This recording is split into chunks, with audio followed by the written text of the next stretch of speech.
To KUTV Kenya, welcome to KUTV Rise Today, welcome to Biashara Tuesday. From wherever you are tuning in from, please let us know how are the temperatures looking like wherever you are.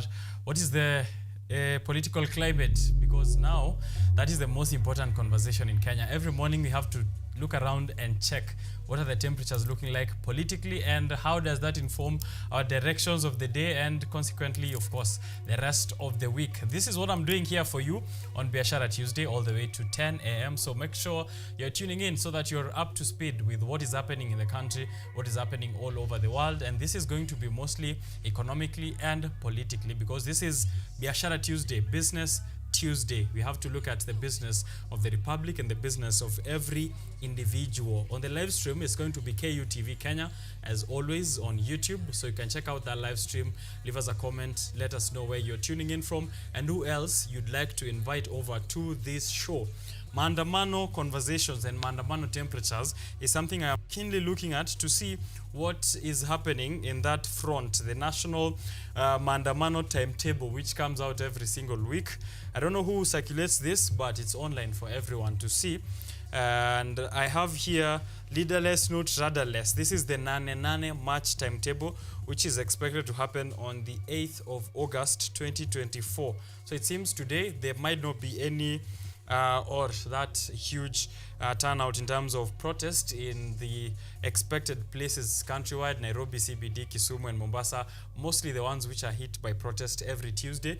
But it seems this kind of timetable has changed. From what I'm seeing, it is pushed all the way to Thursday, 8th August, and it's going to start at 6:30 a.m. Rise and shine for freedom. That's how it is written there. 6:30 a.m. Rise and shine for freedom on the 8th, now termed as Nane, in contrast to what we are used to as Sabasaba, the March for Freedom for the Second Liberation, which happened way in the 90s. This is a new one, mostly to also mark the people who've lost their lives due to the protests which have rocked the country for the past 2 months. We're having a look at that. And of course, the conversation on protest and to what end is something of concern to us, and it's going to show up in the discussions later on Biashara Tuesday. So tune in for that. More bodies, however, are turning up in City Mortuary in Nairobi. More than 50 of those, and some with gunshot wounds are shown here and turning up. Families in agony looking for their loved ones who've been reported missing since the 25th of June protest and of course subsequent protests as well. Families are crying, saying they've not been able to find their loved ones, some finding their loved one dead and some not even completely getting information on where they might be at. An example is Franklin Ondwari, who's been found dead after missing for quite some few days there after being, of course, reported missing due to protest or around the time where protests were heavily taking place across the Republic. There are also a few names I'm also having a look at here. Some like, as I said, Franklin Ondwari. There's also here Samson, just trying to get the second name, Samson Onderi as well, who's been missing, hasn't been found dead or hasn't been found at all. It's a whole list of people missing: university students, young people, and also mostly, as I said, they are the youth who have been either involved in the protest or who missed or who went missing at around the time where protests were going on heavily. So this is something of concern as the bodies are turning up in City Mortuary and loved ones are being requested to go and check and see if they can find someone whom they can identify as a relative or a friend or someone who they have been looking for since reported missing.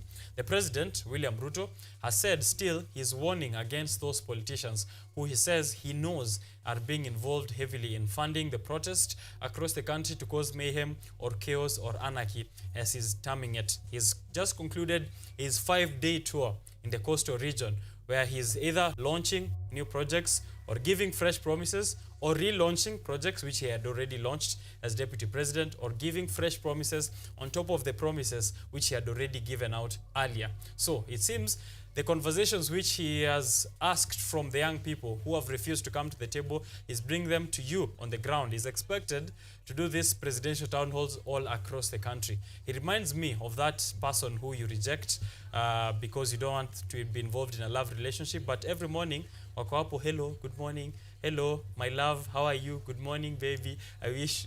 That's the same kind of mood I have from the president, who's forcing this conversation to the young people who keep insisting that what they need is action and less of conversation. They do not want to show up on the dialogue table. They only want to see action being taken on the areas which they're saying are their pain points. So expect the president in a town hall near you, because he is expected to do this across all the 47 counties. He just finished one in Mombasa County. So where next will you see him? We'll be definitely giving you those updates here on KUTV Rise Today. There's a political chess game that is being played even as we are facing all these activities happening in the country. The young people are putting the government into account, but a few political players are seeing gaps or are seeing chaos as a ladder to their own political gains, which they have either had in plan or have seen what can happen in the current fallout which is happening. So the first person who is riding on this wave is Kalonzo Musyoka, the Wiper Party leader, who was now seen in Nyeri over the weekend at a church function, accompanied by other leaders who are either drumming up support for him for 2027 or saying that he is on the side of the Gen Z and the young people, trying to be in favor with the young people in these times where they are putting the government into account. We're seeing also people from the side of Raila Amolo Odinga's Azimio coalition, and specifically the ODM party.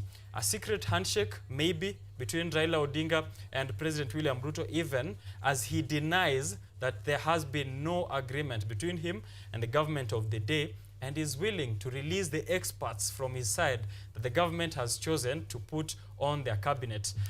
Questions on who exactly is the expert in the team which has been selected, from John Mbadi to Hassan Ali Joho to Oparanya. Who exactly is the expert and who isn't? That's still a conversation to be had as these names are being forwarded to Parliament for vetting. The committee which is responsible for that vetting, I have the whole list. We'll be going through it in the newspaper review section to see who exactly is in this vetting committee and what are their likely decision based off of the various candidates who have been forwarded to them.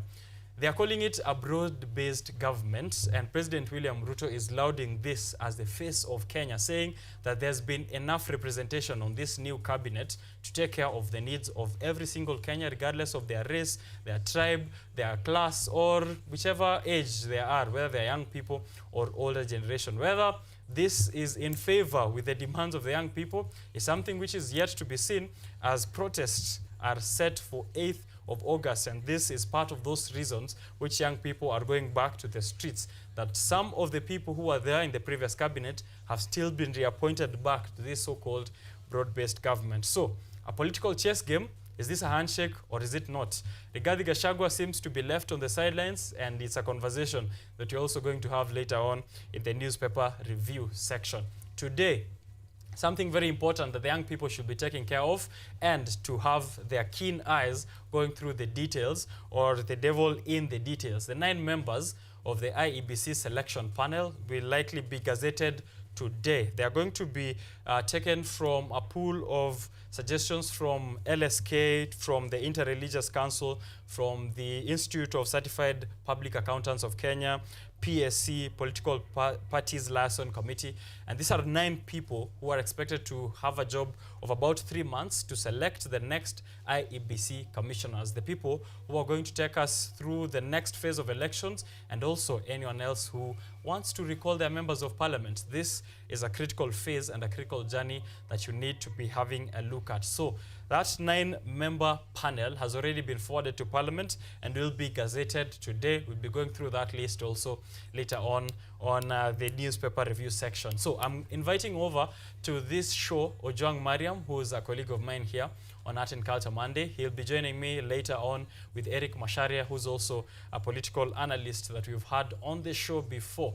We'll be having a look at all those details, the devil in the details. Where is the direction of this country headed towards? And exactly what does it mean to say a broad-based government? How broad is this government? Does this take care of the needs and the irreducible minimums that the young people have pointed out that they have to be looked at before any conversation is had between them and President William Ruto? The hashtag Ruto must go still trending on X and worldwide, not just in Kenya, in various other places. The next hashtag that is coming up is Ruto must be stopped. We'll be having a look at all of those issues and hashtags and trending topics. Paris 2024, what is it? Paris 2024 Olympics still going on. Shuja's Kenyan rugby team is coming back. Their first team to lose over there, coming back and preparing for the world tour, which is supposed to kickstart in August in Dubai or September there. But we have the Malkia Queens, who are our volleyball team. They got hammered by the Brazil team in their first game of the pool stage, but we'll be looking at the next phase of games to see how exactly they fare on. And of course, athletics, which will be kickstarting, I think, by next week, if not mid this week. I'll be giving you those updates to see who do we cheer on and what can we expect from those who are representing our Kenyan flag. South Sudan beat the United States in a basketball game by 2 points, and that was something to be seen because there have been no African teams winning in that category since 1996. So it's quite a feat that was achieved there by the South Sudanese national team. Begs to a question whether we have enough of talent, we who have had independence since 1963. And look at South Sudan, independence in the 2010s, and they already beat the US in the basketball team. So how much of talent do we have, and what can we do to ensure that we're also shining in this Olympics that is currently happening? And a very monumental event happening, of course, one of the biggest global sporting events, if not the biggest actually. We'll be following up with those details also later on. They are showing up in the papers, so the sports section is something of interest to us. The shilling is dwindling, currently trading at 133 to 135 from what it was at 127 and 129, buying to selling. How is Bitcoin also faring on is something I'm going to have a look at. What does it mean for our economy if the shilling isn't performing well against the dollar in these times? Probably fears due to the political temperatures. Questions that you may have, leave them on the live stream, KUTV Kenya. As I said, tag me on social media handles at Richard_OKENYE. Use the hashtag Biashara Tuesday. We'll be having a look at all those comments. But first things first, also the updates. What is it out there? What are the traffic conditions? Which roads should you avoid? And fuel prices, kuna kaje? Matatu owners, Matatu Society, Matatu Sacco, walikuwa wametupromise strike last week. Are you also falling in the same category as President William Ruto? Mmetenga tena siku ingine. We'll be having a look at those and giving you alternative routes. Don't go too far. This is Biashara Tuesday. We're just kicking off all the way to 10 a.m. Please try and have fun as much as you can.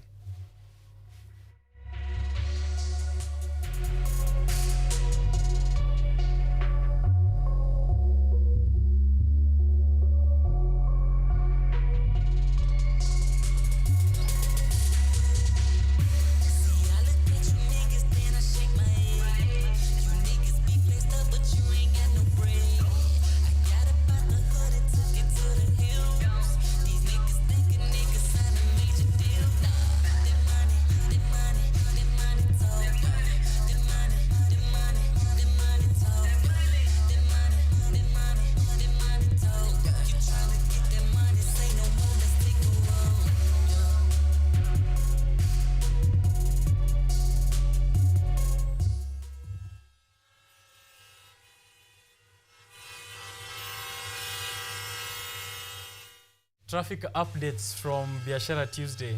It seems that bado watu wajalipwa. That's the comment here from Twitter about the road situation. Roads are clear. Ruben Muindi sema roads are clear. It seems watu bado hawajalipwa. Wameka fuel guzzlers nyumbani na wanatumia matatu. So the roads are clear if you're going out there.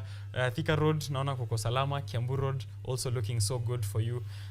Anyone else who's out there, let us know what it's like in the areas ambazo huko, alternative routes. Kama watu wakwenu wamelipwa, watu wa Nakuru, kama wako barabarani, tuambie. There was a road here that you should avoid going towards, this is Kabarnet Kabarnet Eldama Ravine Road, which has developed cracks after landslide due to heavy downpour on Monday. So you're told to divert to the Marigat Highway, due to landslides on the Kabarnet Eldama Ravine Road. Wale ambao ni long distance travelers, meambiwa hapo na Peter Toxic na ameongeza Ruto must something hapo mbele. I wonder how this is used inahusikana, but yeah, these are roads that the president should be having a look at. So that's the concern from Mkenya mmoja hapo hivyo. So updates from Kiambu Road, as I said, Thika Road is looking good. Mombasa Road pia looking good, looking smooth. Jogoo Road looking very smooth. Inakaa leo watu wako na an easy time going to work. I have something in terms of traffic information for you. If you're involved in an accident out there, these are the traffic guidelines in Kenya after you've been involved in an accident. Sensitization for road traffic users is something we're trying to do here on the show to understand what to do and what situation and in what order of events. So, immediate actions when you have been involved in an accident on a Kenyan road. First is prioritize safety, ensure that the safety of yourself and others involved in the accident. Turn on the hazard lights, place a warning triangle if possible, and move vehicles to a safe location as quick as possible. Assist the injured if there are any injuries and call for medical assistance immediately. Do not move injured persons unless absolutely necessary, as this could worsen their situation. Call the police, report the accident to the police as soon as possible. So provide accurate details to the police on the location, the accident, and who exactly is involved. Exchange information with other drivers who've been involved in the accidents. This information should include their names, contact details, insurance information. Document the scene. Take photos of the accident, including damage to the vehicles, road condition, and any visible injuries on people or on vehicles. Obtain witness information from people who are around you. This is important, especially if you're being involved in a situation with a matatu. Ensure that you're taking witness information in case of disputes or legal actions. Subsequent actions is for you to report to insurance and to seek medical attention. So that's the order of events. First is to ensure you prioritize your safety and put hazard lights if possible on those roads. Matatu Association, especially if you're involved with matatu drivers, take evidence and take some witness accounts for people who witnessed what was going on there, or if they can report on behalf of you or someone else who's been involved in that accident. So that's the information that I have for you this morning in terms of what to do if you've been involved in a road accident in Kenyan roads. How do you know your role as a traffic user or as a road user? A driver, your work is to keep your eyes on the road, mind on the drive, eyes on the road, your mind on the drive, and your hands on the wheel. Obey speed limits and be sober. As simple as that. As a driver, your work is to drive, keep your eyes on the road, your mind on the drive, your hands on the wheel, and obey speed limits while staying sober. As a passenger who's a co-driver, you're the official navigator for Google Maps and whatnot. Temperature control guru. Kisikia watu wamesweat kidogo, punguza AC, ongeza AC. Mixtape selector. Make sure that your selection of music is sweet chin music on that aux. Designated texter. If somebody needs to send a text, if people need to be asked if they have arrived, if there are people to be picked up along the way, that's your role as your co-driver. Take the driver's phone, do the texting. As a backseat driver, your work is to ask, are we there yet? And snacks distributor from the back seat to the front seat, and occasional napper. So your work is to nap here and there along the way. And a role for everyone is to ensure that all occupants are buckled up. All occupants should be buckled up. Know your role and ensure you arrive alive. This information has been brought to you by Road Sense Kenya. You can follow them on Twitter. They have very interesting graphics and infographics as well for road users and something that is comical for you as well, even as you try to get that information. So those are our updates this morning on Biashara Tuesday. Keep it here. Keep giving me information on what is happening on those roads. Later on, I'll be joined with Ojwang Mariam for the newspaper review, of course, to see the developments, which might inform also your movements of the day. Before I forget, the weather updates this morning. How is it looking like here? Where I'm at, 21 degrees Celsius as of the moment. And we are going to expect highs of 23 degrees Celsius. 23 degrees Celsius is currently at 14 degrees Celsius. Are you expecting rain this day? Maybe from 1 p.m. It's expected to rain here in Kiambu County and Nairobi County all the way to 8 p.m. And percentage of, or the expectation percentage for rainfall is at 70%. So likely to rain. Carry your umbrellas, dress warmly as you go out there. That's the forecast for today. And for the rest of the week, it's going to be cloudy with chances of rain as well. So prepare yourself adequately. It's looking like 75% chances of rain across the whole week. So be prepared for that and inform others who might not be aware. Going for a short break, coming back with the updates in terms of newsroom. From the reporters, what have they prepared? What is the priority? What is happening within our borders and across the world? And then we'll be back with Ojwang Mariam and Eric for that conversation on the developments around the world as has been seen in the dailies this morning. Grab yourself a copy and we'll be joining you. Don't go too far.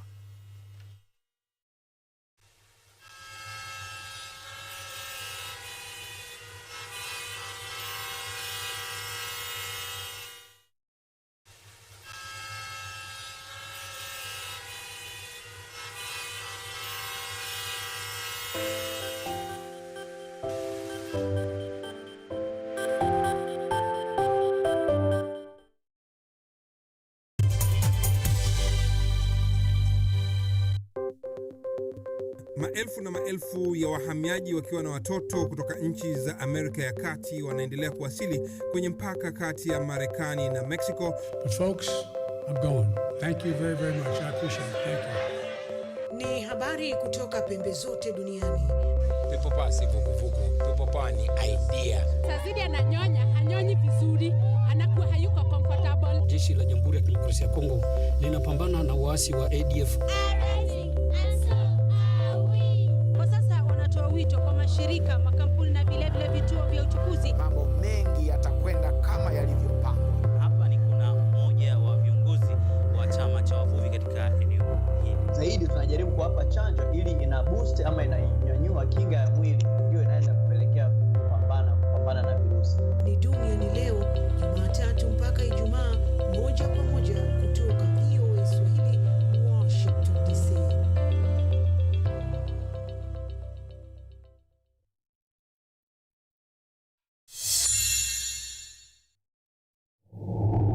To look for high quality friends. I'm from Kingston, Jamaica, you know Portmore. That's my village. Sanga kitini hapo kinyedia ukikatia mademo akipita. Sina sasa hii nimekuja kukopesa choo.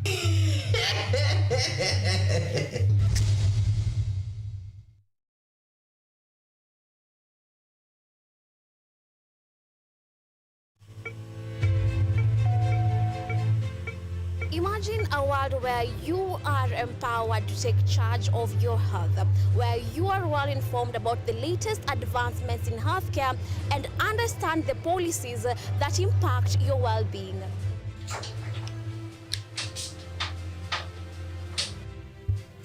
Get ready to take charge of matters your health as we bring you a blend of weekly health features that engage professionals from across various medical fields. When do you decide as a patient, do I need to go see the doctor? We are at a stage where we are seeing all this manner of chronic illnesses and we wait until we get a disease and then is when we go ahead.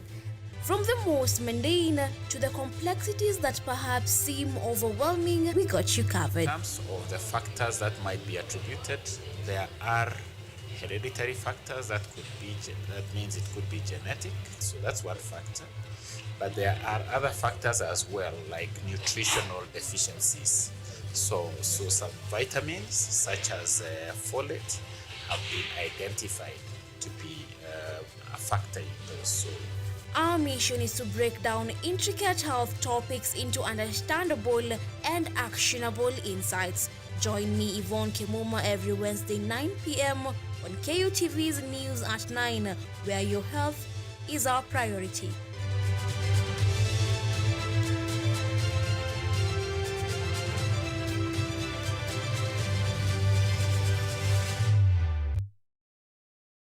Get ready to embark on a journey into the exciting world of technology as we uncover the latest trends, interview top thought leaders, and dive deep into the world of tech like never before. Currently, we are facing the challenge in terms of finance. It requires one to move from different counties because we really need a large data set for our model to be more accurate.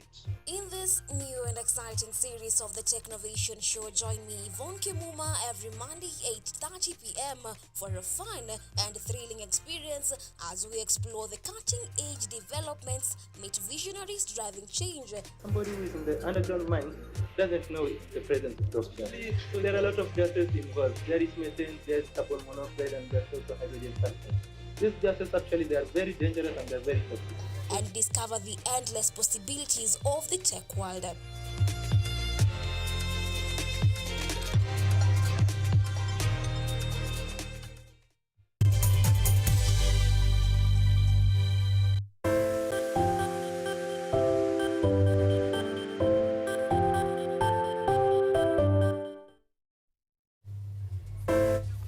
Right, thank you for staying here. Remember, we are still on live KUTV Kenya. Tag us, definitely. We'll have a look at what that feedback is looking like from your end. This morning, we are having, of course, conversations across political nature, business nature, and technology as well, as it shows up, sports, as it shows up from the Paris Olympics, which are currently underway, and Kenya is well represented there. But locally, conversations on the way forward for the nation, a broad-based government, IBC selection panel, youth protests which are ongoing, and of course presidential town halls which are now kick-starting across 47 counties. The selection panel, the much-awaited IEBC selection panel, will recruit the electoral bodies commissioners who are following, of course, whether the elections of 2027 and all the issues in here between, from the fresh elections which will take place in places where members of parliament have been picked up to join the Kenya Kwanza cabinet. Those fresh elections need to be conducted by the IEBC commissioners. Also, the recalling of members of parliament, a conversation by the youth, which also falls under the IEBC commissioners, who should take office after 3 months. So the selection panel will have 3 months to finalize this recruitment exercise, and 3 persons nominated by the Political Persons Liaisons Committee who are here, and I have the list, are Evans Misati, representing non-parliamentary parties, Nicodemus Bore from the Majority Party, and Augustus Muli from the Minority Party. So those are the 3 people nominated by the Political Parties Liaisons Committee. As I said there, Evans Misati, representing non-parliamentary parties, Nicodemus Bore from the Majority Party, and Augustus Muli from the Minority Party. Dr. Nelson Makanda and Fatuma Saman, who were in the previous election panel, have also been retained by the Interreligious Council. The Interreligious Council offers 2 people to this panel and 3 people from the Political Liaisons Committee, which makes 5 people. And here, from the Institute of Certified Public Accountants, we have Tanui Andrew Kipkoech, who has been nominated to that IBC selection panel. LSK Chairperson Faith Odhiambo and Speaker of the National Assembly Moses Wetangula did on Monday, that is yesterday, officially announce the nominees for the lawyers' body and the 2 persons nominated by the PSC respectively. So they will have 90 days, a period of 90 days, once gazetted today, to come up with a selection committee, or to select a committee to also join the IEBC commissioner. So we're expecting after 3 months, after the president, of course, now gets these names and also constitutes the IEBC, so that effectively After those also have been gazetted, they start their work as commissioners for the Independent Electoral and Boundaries Commission. So we'll have a look at this and what the way forward is in terms of keeping in check the parliament of the day and also keeping in check the government of the day in matters of boundaries, in matters of election. But the most important also is the conversation on broad-based government. What exactly does this mean for the citizens of the Republic? How exactly does the president see this as a broad-based government when some of the members of the new CSs who've been nominated have been from the previous disbanded or dissolved cabinet? That conversation, questions which are very important to be answered here by my panelists, Eric Masharia and Ojwang Mariam, a colleague of mine here within KUTV Kenya. So welcome to Biashara Tuesday. We're having a look at all those issues and as well as business developments from across the world. Don't go too far, but first, what have the reporters prepared for us from KUTV Newsroom? Those are the updates coming to you in just a short while.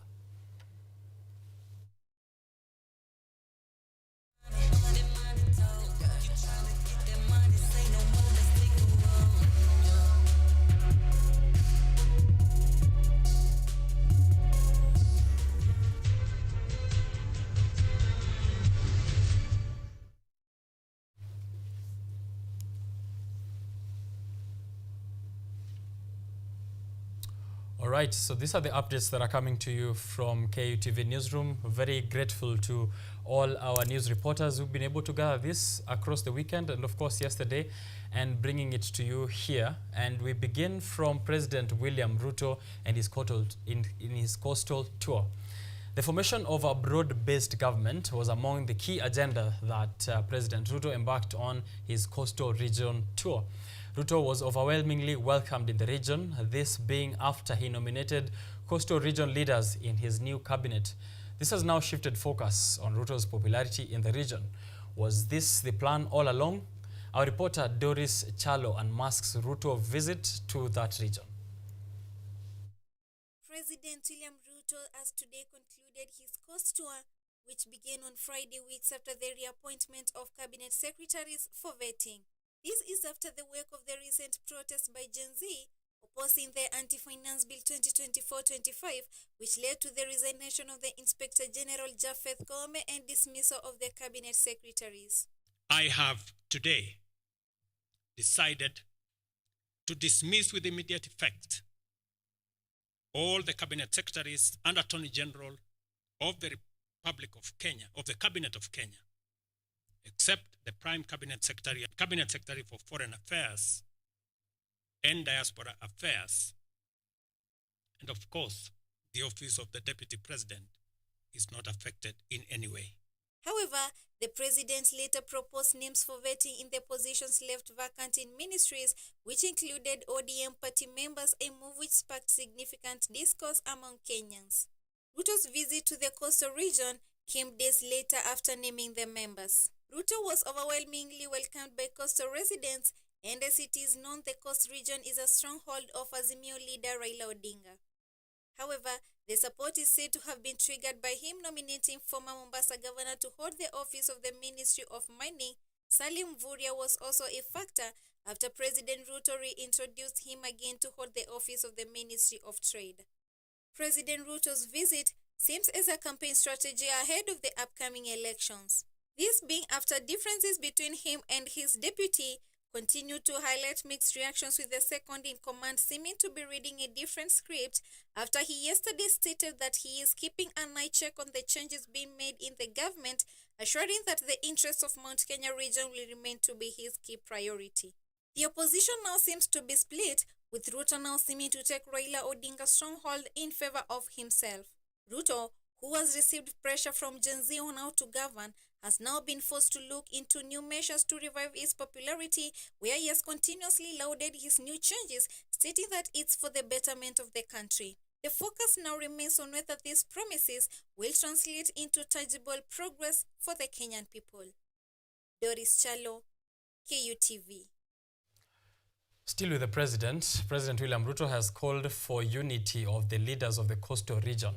This is as he concluded his coastal tour with the overseeing of the laying of the foundation stone for Nyali Technical and Vocational Educational and Training Center, TVET, in Mombasa County yesterday morning. Nyangor LC has details. President William Ruto has continued to preach the gospel of peace in the coastal region, where he has asked leaders to put their quest to be the local kingpin aside and focus on projects that will uplift the citizens. Watu wa Nyali, mimi nawaomba jameni kwa unyenyekevu. Nawaomba umoja. Naona hapa kuna kidogo ubabe wa kisiasa. Mimi nawaomba tafadhali ndugu zangu. Nawaomba tuungane. Nawaomba tushirikiane. Nawaomba tufanye kazi pamoja, kwa sababu taifa la Kenya na umoja wa taifa la Kenya ni muhimu. Ruto, who deemed himself as a unifying figure, emphasized that no matter the political affiliation, the interests of the Kenyan people always comes first. This is reminiscent of his recent nominations of cabinet secretaries, in which he included members of the Azimio la Umoja coalition, specifically from the Orange Democratic Movement, including Ali Hassan Joho and John Mbadi. Na waomba viongozi wa pande zote, upande wetu wa UDA, upande wa ODM, na waomba sasa tuwache ubabe chini, tuungane, tuweze kupeleka Mombasa, Pwani na Kenya mbele. Munakubali jameni, tuungane? Tuungane. Ebu nione wala anasema tuungane, tuungane, tuungane, tuungane. The head of state repeatedly emphasized that in a democracy, it is the citizens who have the power to choose who sits in power. This marked the end of the president's coastal tour, after which he headed to Tana River, where he continued to defend his decision to have ODM in the cabinet. Hiyo kazi yote tunataka kufanya kwa pamoja. Ndio sababu mimi nimetengeneza hivi majuzi serikali ya kuunganisha Wakenya wote. Na wauliza wana Tana River, mnakubaliana na mimi tuunganishe Kenya yote? Mnakubali tuwe na baraza la mawaziri yenye sura ya Wakenya wote na sehemu zote? Kenyans now wait to see if the National Assembly will approve the names put forward by the president in a bid to enhance cohesiveness. Elsie Nyangor, KUTV. Thank you, Elsie, for that update from the coastal region. Now we get back to protest and the aftermath. A series of abductions have been reported in Kenya in line with the ongoing protests being experienced. Police brutality has also been highly criticized by leaders and protesters, while police officers being called out for using live bullets to disperse protesters. President William Ruto has now come out stating that his government will not condone abductions and use of force by the police. Angered by the lack of responsibility by the president, Gen Z protesters took to the streets to protest the extrajudicial killings as well as arbitrary arrests being conducted by unruly police officers. The representative also spoke of forced disappearances of civilians from their homes and their demand to know about their whereabouts. According to the Generation Z revolution, police officers who used force should be brought to book, with plans of further protests underway to pressure the government to unmask the killer cops. Extrajudicial killings that we have seen, not unless, we can be given files of crime for the people who died. And then also on that, we had arbitrary arrests. We also have forced disappearances, not unless also the government can explain to the people where these people are, or maybe if you have the information on that. The president has now come out in response of Gen Z, where he has retaliated that he has given his undertaking to the country that there will be no more extrajudicial killings and disappearances of Kenyans. And I gave my undertaking to the country that there will be no disappearance of Kenyans. I gave that undertaking. There will be no Kenyans in Rivayala. There will be no Kenyans in Tana River. Ruto went on to remark that the government would fully support the families of the deceased and those whose property was damaged, adding that the police and criminals who brought about the killings are under keen investigation and they will account for their actions. And I have given undertaking that the government of Kenya will support those families, even as we get to the bottom of what happened in those situations. I have also undertaken that there are Kenyans who unfortunately lost property. We are also going to support them because it was nothing of their doing that occasioned all that happened to happen. This all happens as the Gen Z populace continues to call out the government to be held responsible for their unjust brutality. Nimadhenge, KUTV. Babylonian here on Twitter saying that the most important town hall meeting that the Gen Z want to have is at State House on the 8th of August. So that's the one they're looking forward to. And if the president can be patient enough, they'll bring all their demands in person rather than him going around looking for them. That's a Babylonian, at Babylonian on X. They are giving us their feedback on that story. Now, let's move on to the Jomo Kenyatta International Airport. President William Ruto has refuted claims of a plan to sell the Jomo Kenyatta International Airport to private investors. Ruto's remarks come after reports which caused intense uproar among Kenyans of the potential sale of the strategic national asset. The president ridiculed the idea, asserting that the government is only planning to work with private investors aiming to extensively upgrade the airport. President William Ruto maintained that the government is only working on a public-private partnership, PPP, where private investors will aid in funding the upgrade of multiple facilities in the airport which are now outdated. The PPP program will allow both foreign and local investment in the project. The airport is a strategic government asset, national asset. What we want to do in the airport is to work under the PPP program. And people must understand, PPP has the potential, public-private partnership, has the potential to bring in private sector money, blend it with public sector investment to be able to create an outcome that brings win-win. The president emphasized the need for a more modernized airport, particularly an upgrade of the passenger terminal building and a new runway. He noted that Jomo Kenyatta International Airport receives an overwhelming number of passengers annually than it is suited for, placing us behind countries with new airports such as Ethiopia and Rwanda. Ethiopia have a brand new airport. Rwanda have a brand new airport. And it is the reason why we need to work with investors to give us a new airport in Nairobi. I have seen many people saying, William Ruto wants to sell the airport. Am I a madman? Sure. How do you sell a strategic national asset? The head of state urged Kenyans to remain alert in the wake of widespread fake news, particularly concerning the sale of JKIA. Ruto affirmed that the entire procedure of investments and renovations will be conducted in an open and transparent manner. He added that under his leadership, the airport has, for the first time in a long while, made a profit. This year, it is the first year Kenya Airways made a profit.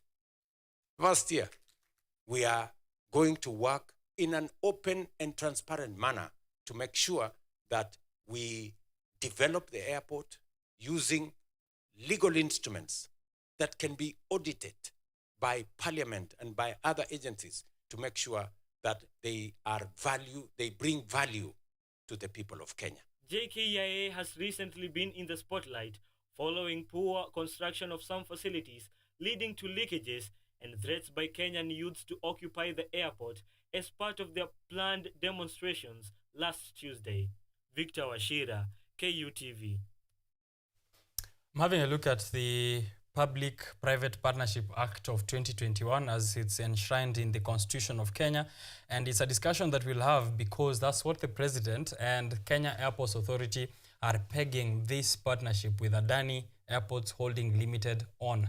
In their statement dated July 24th, 2024, they said here through their X account, which I am having a look at the moment, that the Kenya Airports Authority received an investment proposal under this Public-Private Partnership Act of 2021, and is to invest in a new passenger terminal building, second runway, and refurbishment of the existing facilities at JKIA. And they wish to assure Kenyans that there are no jobs at risk or that there will be no selling of this facility to external investors. However, from a statement picked up by the Business Daily here, Adani Holdings says that once this partnership goes through, the first thing that will happen is to dismiss some of the employees that, which are currently working at JKIA because they lack the necessary skills required to do the refurbishment and to do all the necessary activities required to invest in a new passenger terminal. And consequently, they'll bring in expatriates from India and elsewhere to come through and conduct these activities. This is completely opposite of what the statement by KAA states here at the very bottom, that they wish to assure their staff that no jobs are at risk, and also assure that the airport business community and operators that it will create additional business opportunity and benefits. The comment that I will highlight here is from Susie Mugikuyu, who says, Gen Z, we don't read long statements, kindly summarize. They want a summary of that statement by KAA. That's the conversation that's currently happening around the sale or the servicing of the infrastructure at JKIA. Who's fooling who exactly in this? We'll be having a look at that and what exactly is stipulated in the Public-Private Partnership Act in the Constitution. What kind of information should Kenyans receive in the dealings that are going on here between KAA and Adani Holdings? We'll have a look at that. In the meantime, though, the government of the Republic of Kenya has increased funding for higher education students in a move to cope up with high enrollment in TVET and tertiary institutions. Speaking at Kabete National Polytechnic while celebrating 100 years of TVET institutions, Prime Cabinet Secretary Musalia Mudavadi said 6.5 billion in form of student loans and 1.9 billion as grants has been dispatched to students in higher education level. Prime Cabinet Secretary Musalia Mudavadi has confirmed allocation of more money to higher education students. Speaking at Kabete National Polytechnic, Musalia stated that the government has dispatched 6.5 billion shillings through the Higher Education Loans Board HELP to 166,922 students and 1.95 billion shillings in form of grants to 52,542 students. The government scholarship program focused on the trainee has ensured equity and inclusivity by providing grants to needy students. Over 1.95 billion Kenya shillings has been disbursed this year to 52,542 trainees. In addition, the Higher Education Loans Board disbursed 6.5 billion Kenya shillings in loans to 166,924 trainees. This comes after his boss, President Ruto, earlier gave plans of his government to increase universities' funding by 37 billion shillings, saying that the mechanisms used during student loan application has been able to help more vulnerable students acquire more funding. He also added that the system enabled equity in allocation of resources, since students who did not need money refrained from applying. Let us use that means testing instrument that is available at the Higher Education Loans Board to assess every student. And we change the model so that children from vulnerable families, children from parents who are less endowed, we move them from getting 80% to getting 95%. The government also noted a higher enrollment of students into TVET institutions, stating a 51.8% increase into the 2,400 institutions across the country. Furthermore, an increase of differently abled students was noted, this being made possible by well-equipped infrastructure in the institutions. As a result, enrollment of trainees increased by 51.8% from 250,733 to 380,638 during the financial year 2021 to the financial year 2023-2024. The government is seeking to improve tertiary education in the country, since it's a key transformative factor in the growth of the economy. Brian Tobiko, KUTV. All right, those are the developments from the world of education. Even as higher learning institutions wait for their HELP allocation, Prime CS is confirming that there's more money which has been disbursed to TVETs and to higher institutions of learning, which means universities. The funding model is something that is of concern for university students, students associations as well, and also the disbursement of help. JSS teachers also, allocation of that amount has been slashed in the next financial budget. The education sector is in crisis, regardless of what has been painted there by Prime CS Musalia Mudavadi, and we'll be discussing it as well on the newspaper review section. Let me bring to you an interesting story of an Italian businessman, Kenyan businessman and politician of Italian origin by the name of Franco Esposito, now demands that Kilifi Senior Lands Registrar Mohamed Bilo be imprisoned for failing to comply with a 2020 court decree to transfer a piece of land from Jonathan Ngumbao Kata to him. Take a look. Franco Esposito, a Kenyan businessman and politician of Italian origin, has submitted a case in court accusing Lands Registry Officer of collaborating with Jonathan Kata to sell parts of land which, according to the 2020 court order, should have been transferred from Kata to him. I made a complaint, Solicitor, which belongs to the Attorney General, Solicitor General. I told them the story. They came down to Kilifi. They took all the file back to Nairobi. They came back. They took Stella and put out of Kilifi. I don't know if she's still working for the land department or she was fired, but she removed her out. Esposito claims he acquired the land after assisting Kata in obtaining ownership documents with an agreement that Kata would transfer the land to him upon payment. However, Kata is alleged to have subdivided and sold the land to others based on advice from a lands registry officer. The land registrar somehow had a purchaser. He advised Kata to sell to the purchaser who the registrar had so that they can refund the little money that Esposito had paid. So another subsequent sale agreement was entered at our back. Represented by lawyer Richard Otara, Esposito filed an application before Malindi Chief Magistrate Elizabeth Usui for Bilo's arrest and detention, alleging non-execution of the court order. Bilo was summoned to court but did not appear, prompting Otara to request an arrest order, his application being contested by Kata's lawyer Alfred Mwadilo, who claimed that his client was not served with a notice to appear in court. I do not see him on the platform. He has totally refused to comply with the decree of this court. We pray that a warrant of arrest be issued against one Mr. Mohamed Bilo, the senior land registrar Kilifi County. Magistrate Usui gave Otara 3 days to serve the defendant's lawyer with the application and set a hearing date for September 4th this year. Despite this, the transfer has not been executed by the lands registry officers, leading to the current legal action against Bilu. Mwita Njambi, KUTV. All right, we move on from that very interesting story from the coastal region of land issues to flood victims in the Tana Delta sub-county of Tana River who are facing severe challenges amid repeated displacement due to constant flooding. The Kenya Red Cross has provided essential aid, including medical outreaches, sanitation, and clean water, as residents urge the government to offer permanent relocation to higher, safer grounds to ensure their well-being. Flood victims in Tana Delta sub-county are facing hardships from repeated displacement due to constant flooding in displacement camps. Forced to move to higher grounds, they face numerous challenges including poor sanitation and the risk of diseases like malaria, diarrhea, and typhoid.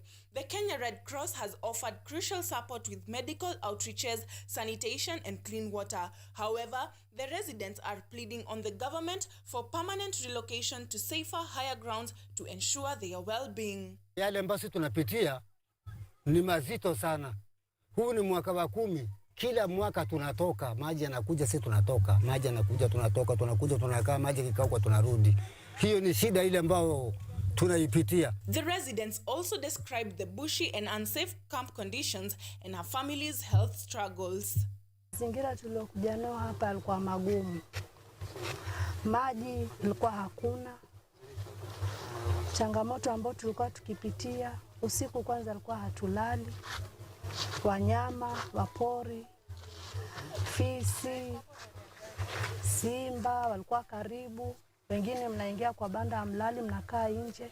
Public Health Officer Peter Onyingwa noted the support from Kenya Red Cross in managing non-communicable diseases, which continues to implement health programs and provide access to essential sanitation and clean water for affected communities, highlighting some of the health facilities being supported. Kenya Red Cross has been able to support 6 facilities to conduct non-communicable activities in the sub-county. The 6 facilities are Gariseni, Asa, Kone, Semikaro, Mnazini, and other dispensaries. Caleb Chemirmir, the Public Health and Emergencies Manager at Kenya Red Cross, reported that over 600,000 people were affected by the floods during the March, April, and May disaster, resulting in more than 300,000 displacements. Kenya Red Cross prepositioned various capacities to be able to respond and save lives in the advent of floods. This comes amidst the Kenya Red Cross alongside partners like Danish Red Cross continue to provide crucial health programs, vital support, and sanitation access. Emma Mwangi, KUTV.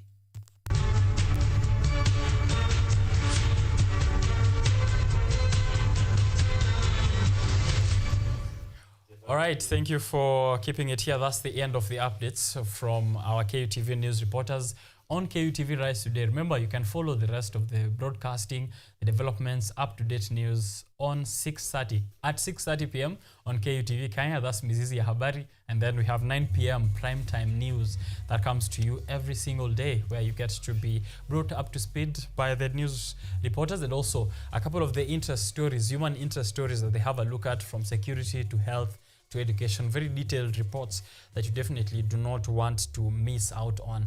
Very sad story there that we finished with from Tana River, where flood victims are still crying for help from the government following displacement by floods time and over. And we're seeing the Business Daily front headline here showing the effects of what that looks like for insurers. They're saying they've been hit by protests, and this is adding to the losses from recent floods. So it seems that the political and climate-related risks are driving up claims at insurers, and they are crying that some of the underwriting they are doing is exceeding the amount of money that they have. Their bill is at least, underwriters have left with a bill of at least 3.15 billion Kenyan shillings, and this is has been funded by the latest anti-government protests, which have affected businesses, and floods, which had already affected most of these businesses. These conversations are coming up in the short while. The newspaper review section from KUTV Rise Today is of interest to us. It happens on Monday with Ojwang Mariam on Art and Culture Monday, and also here on Biashara Tuesday. You have a look at the headlines, the most important stories, and tie them down to what are the most important pieces of news that have developed, of course, over the past 1 week. And I just want to let you know that we will be having Ojwang Mariam in a short while, and also Eric Masharia. I have a comment here from Fendo. Fendo, who was yesterday joining Ojwang Mariam on a newspaper review section. I was interested, or I took interest in the comment that he made after the show, which is that he can confirm, or to quote him, I confirm that Ojwang's knowledge on history is top-notch, more so on the Kenyan history. Remember, if a journalist doesn't know history, he's just a smooth-talking con artist. Yeah, so Ojwang Mariam is coming through. He's not a sweet-talking or a smooth-talking con artist. He'll be giving us his information on the history of Kenya, what it informs us of the developments of the day. I have the Constitution of Kenya as well. We, the people, a very important phrase which has been used for the past few weeks of protests, and also the headlines. Insurers hit as protests and losses from recent floods. That's the Business Daily. I have the Star, which says Ruto to slash permanent secretary slots and appoint Raila's allies, and also an image of the missing young men and young ladies from the recent protests. Tight corner is what the Standard is calling it. Tight corner, and it's showing a face of DP Rigathi Gachagua, who's the man under or who's been pushed to a tight corner. So that's DP Gachagua there. Daily Nation revealed 54 billion Ruto budget waste, an analysis of the government expenditure which reveals a 54 billion wasteful expenditure by President William Ruto and his state agencies. And the culprits, the government officials are here on the front of the Daily Nation. Yeah, we'll be having a look at all of that and your comment, of course, on KUTV Kenya. Don't go too far. We'll be right back.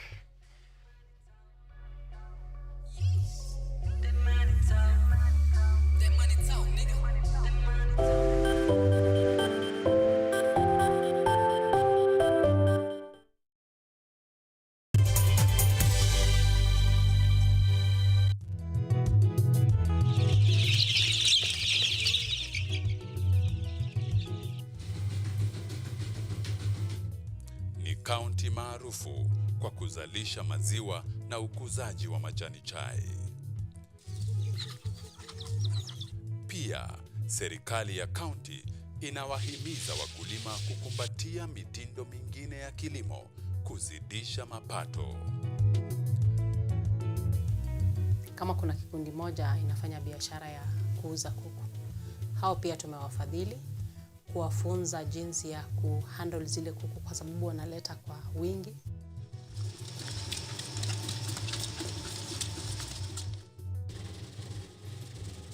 Haya yote tunakuletea katika Boresha Kilimo, toleo la kaunti ya Bomet. Kilimo ni nguzo kubwa kwa ujenzi wa taifa. Are you an aspiring media practitioner, a graduate, or you just want to advance your skills in television production? Then welcome to Kenyatta University, where education meets innovation. KUTV, the premier university television station in Kenya, is now offering short courses in TV studio, field technical operations, and video editing.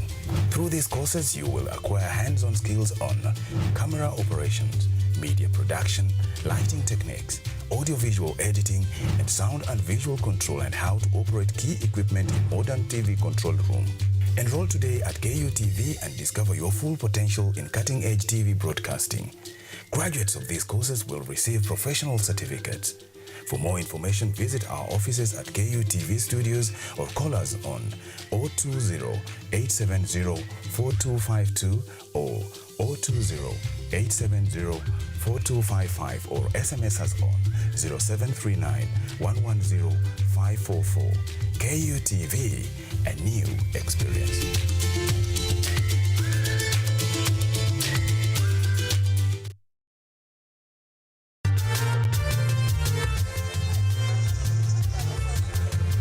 Ni nguzo na uso wa jamii.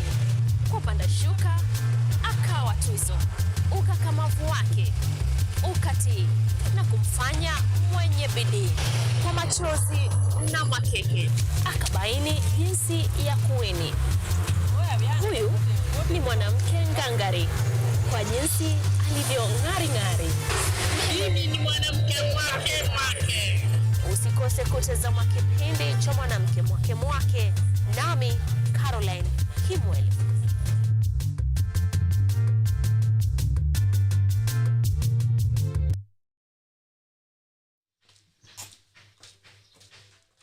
Everyone desires to stay in a place that is so quiet, like right here in Gatina, Dagoretti North.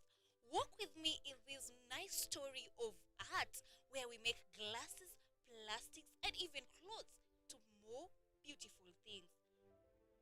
So hizi machupa tukishaziokota hivyo, tukiletewa zetu tumebaya na zetu tumenini, tunakujaga tunaziweka kwa maji kwanza.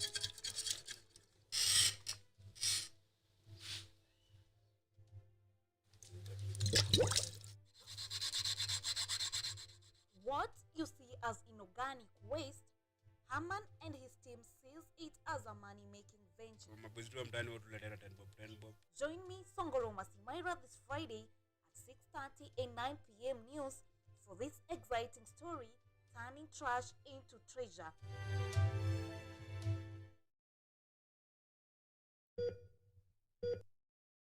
Are you healthy, or rather, do you maintain a healthy lifestyle?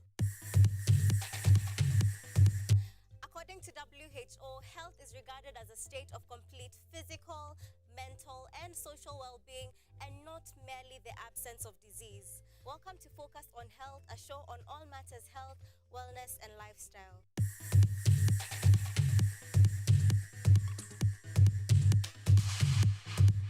On this show, we cover a wide variety of topics inclusive of but not limited to dental, optical, mental, reproductive health, and so much more. Join me, Joy Bofenda, every Thursday at 7:30 p.m. on KUTV for compelling insights and discussions on all matters health. See you then. Focus on Health, your weekly dose of health and wealth information on KUTV.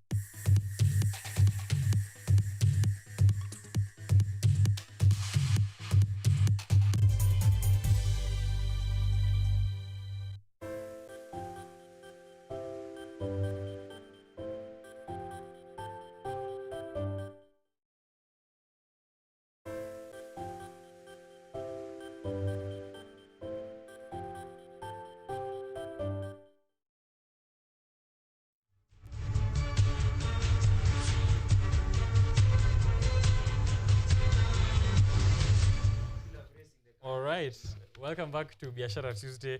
For those who are tuning in, I can see you on Twitter. Acha niwapatie ma shoutouts.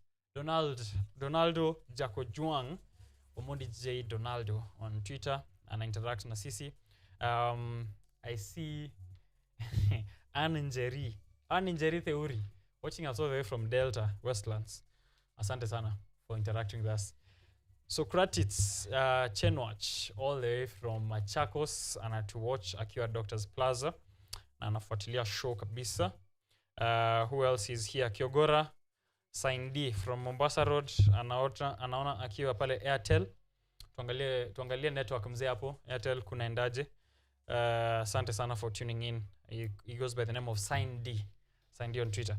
So I have here the Constitution of Kenya, COK 2010. A copy, it's Ojwang Mariam's copy. So I'll just have to say that in case he throws me under the bus in a few. I'll have to get ahead of him. It's his copy. We, the people of Kenya, the preamble. I'm just going to read the first words or the initial words in every line in this preamble. So it starts, we, the people of Kenya, acknowledging the supremacy of the Almighty God and creation, etc., etc. But the first words are very important for us to think about here. Yeah, so we the people of Kenya, acknowledging, honoring, proud, respectful, committed, recognizing, exercising, adopt, enact. God bless Kenya. We the people of Kenya, acknowledging the supremacy of God, honoring those who struggled, proud of our diversity, respectful of the heritage and environment, committed to nurturing and protecting, recognizing the aspirations of all Kenyans, exercising our sovereign rights, adopt, enact this constitution and give it to ourselves and to our future generations. God bless Kenya. That's how we begin here this morning. The newspaper review section is having Ojwang Mariam and Eric, and I'd like them to introduce themselves, and then we'll get to the headlines and the most important stories. Wacha nianze na Eric, who's been away for a while. I think this year we've met here twice at most. I think once. Once, yeah? Welcome back. Please reintroduce yourself to our people. Thank you for having me. To our viewers, once again, I'm Macharia Maina Eric, a political analyst, hopefully soon to be the resident consultant when it comes to matters politics and economy. And also a startup founder. Mwanabiashara hapa na pale. Kweli. Very good profile for Biashara Tuesday. Mwanabiashara ambaye anaangalia biashara ya nchi pia. Ojwang Mariam. Pesa kila kona, kila sector. Si unajua, lazima tuangalie. Hao ndo watu wa ma V8. Zile upgraded zinaitwaje Probox. V8 ni upgraded Probox. Kabisa. Yeah. I'm very grateful to be here this morning. We're happy to have you. Asante sana. Asante sana pia kwa watu wa kwetu Roysambu. We said if you want this thing to go through civic education na kila mtu akuwa naelewa, we have to start from where? we come from. Hapo hivyo mashinani. Ipande ndo kila mtu aelewe. Yes. Now, before niwaambie mimi ni nani, hebu sikiza. Wasteful expenditure. Na mwandishi anasema revealed 54 billion Ruto budget waste. Ya kwamba hospitality. Hizi ni pesa ambazo serikali inatumia kukaribisha huyu mgeni, na ni kwa ofisi ya President Ruto. 3.7 billion on kusema karibu chai because we understand that these days pale State House hakuna pombe because Kenyans decided atutaki huyo aende. Haya, fuel and lubricants. So hapa hivi ndio kunaingia masuala ya diesel, petrol na remis juu umeona kuna mpaka lubricants. Yes, 980 million. Imagine 980 million, ndakwambia vitu inaweza fanya. Haya, servicing vehicles. Gari za rais zimeharibika hapa na pale, we need to change some gear pads na vitu kama hizo. 358 million. Hizo ni gari ngapi tungenunua? Domestic and foreign travel 14 billion. Right. 14 billion Kenyan shillings. Hizo ni pesa zote ambazo zinaenda kwa wasteful expenditure. Guys, yes, we need to know these things. Kuna moja hapo inaitwa other operating expenses. Hizi sasa ni kama miscellaneous. Azijulikani zinaenda wapi? Miscellaneous ni ngapi hapo unaona? 32 billion. Yes. 32 billion. Please, usiwahi sikika tena mtaani ukisema Kenya hakuna pesa. Hizi ni pesa ambazo zinatumika vibaya, meaning we have so much money we can use on so many things. Yes. My name is Ojwang Mariam, mtoto wa Mariam, Senior Warrant Officer 1. I'm a Lieutenant Colonel. I'm grateful to be here for the newspaper review. All right, welcome back, Ojwang Mariam. Sir Kenneth Omondi is joining us on the live stream saying good work, Richie. Following from Paris, France, Kenyans are promising at the Olympics. Piga selfie na gazeti ya leo ya huko Paris, France. Ukiwa umekelea kichwa kwa Paris Daily ama The Standard Paris. Utuonyeshe hiyo point hapo ndio niamini huko. But asante sana. Sir Kenneth used to be one of us here, very experienced journalist and someone who's up to par with the political conversations of the nations. I am waiting for your feedback and reactions on the stories we have here, Sir Kenneth. Asante sana. For the rest of you, please continue following the live stream. Hata nishai tweet out on my X account, ukienda pale @Richard_Kenye, uscroll tu kidogo, utaona link ya live stream. Ufuatilie pale kama uko kwa matatu, if you're going to work, leave us a comment. Even if you watch for 10 minutes and get something, it will be very necessary for us to forward or to further this conversation we're having here. With the gentleman that I'm on set with, let's have a look at the headlines first and then the main stories. Tuanze na Daily Nation, ambayo ishasomwa hapo na mmesomewa figures. It says revealed 54 billion Ruto budget waste, an analysis of government expenditure which reveals at least 54 billion Kenyan shillings wasteful spending, explaining President William Ruto's directive to state agencies to slash huge allocations to hospitality, travel, confidential kitties, and overlapping roles. Page 4 and 5 has the details in terms of which ministries are involved, from the National Assembly to the Office of the Prime CS, Defense Ministry, hospitality expenditure across all of these ones, yeah? And you can see there. One thing that I'm feeling very sad about is that the Education Ministry has 7 billion in terms of hospitality spend, and they do not have enough money to take JSS teachers to school, 46 of them, who require only 18 billion Kenyan shillings. So if they took 7 billion, they will post at least half of them, I'm sure, and they pick something else from Public Service Commission and elsewhere. Ministry of Foreign Affairs, pia pale wako na 300 million in terms of hospitality spending. It's funny because the Ministry of Foreign Affairs and the Office of the Prime Cabinet Secretary are headed by the same person. It's the same office, and they still have allocations which are totaling millions and billions of shillings. So that's what the Daily Nation has. And the front of it has, well, the government officials who are involved. In other legal terms, it will be called culprits. But you can see the faces of wasteful expenditure at the front of the Daily Nation. And then at the bottom is a story on KRA, KRA allowed D candidates into flawed job interviews. The Kenya Revenue Authority interviewed academic failures for revenue service assistants. This conundrum against revenue service assistants has been developing since the first day. The first issue was that all of them, or a majority of them, were picked from the Kalenjin tribe to be revenue service assistants. Now, a year later, a new piece here by the Daily Nation shows that they allowed academic failures. So academic failures from only one region of the Republic. That's a sad story to see on the front of the Daily Nation. The Standard, tight corner is what it says. And this time it's a tight corner for DP Gachagua. His fate is hanging in the balance after a night meeting at the house of a senior government member discussed his impeachment on grounds of insubordination and pushing for tax rebellion.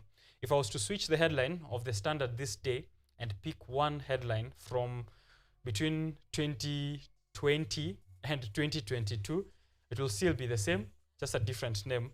It will be Deputy President William Ruto's face here, and it will be also the same headline. So if you can read it, the Deputy President William Ruto's fate hangs in the balance after a night meeting at the house of a senior government member discussed his impeachment on grounds of insubordination and pushing for tax rebellion. If I woke up Mwai Kibaki right now, he wouldn't tell if it's DP Gachagua or William Ruto as deputy president facing the same problems. So that's the headline of the Standard, and it does have President William Ruto at the bottom. William Ruto's show. That's what they're calling the town hall meetings. The William Ruto show. President goes all out to woo Kenyans. The first season is already out. Episode 1 in Mombasa County. We'll be looking out for the next few episodes where he wants to have a conversation in sessions which are moderated with the young people. So that's the Standard, the Daily Nation, and the Star as well. Ruto to slash PS slots and appoint Raila allies. So secret handshake government, as I had pointed out earlier, more appointments in PSS even after CS nominees which picked ODM members. The Business Daily, lastly, insurers have been hit hard as protests are adding to their losses from recent floods. So floods, which of course saw that underwriting go up, and now there's more from that political climate-related risks. Raging anti-government demos are fueling property losses. That's the front of the Business Daily.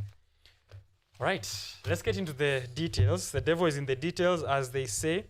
Let's get into the conversation, gentlemen.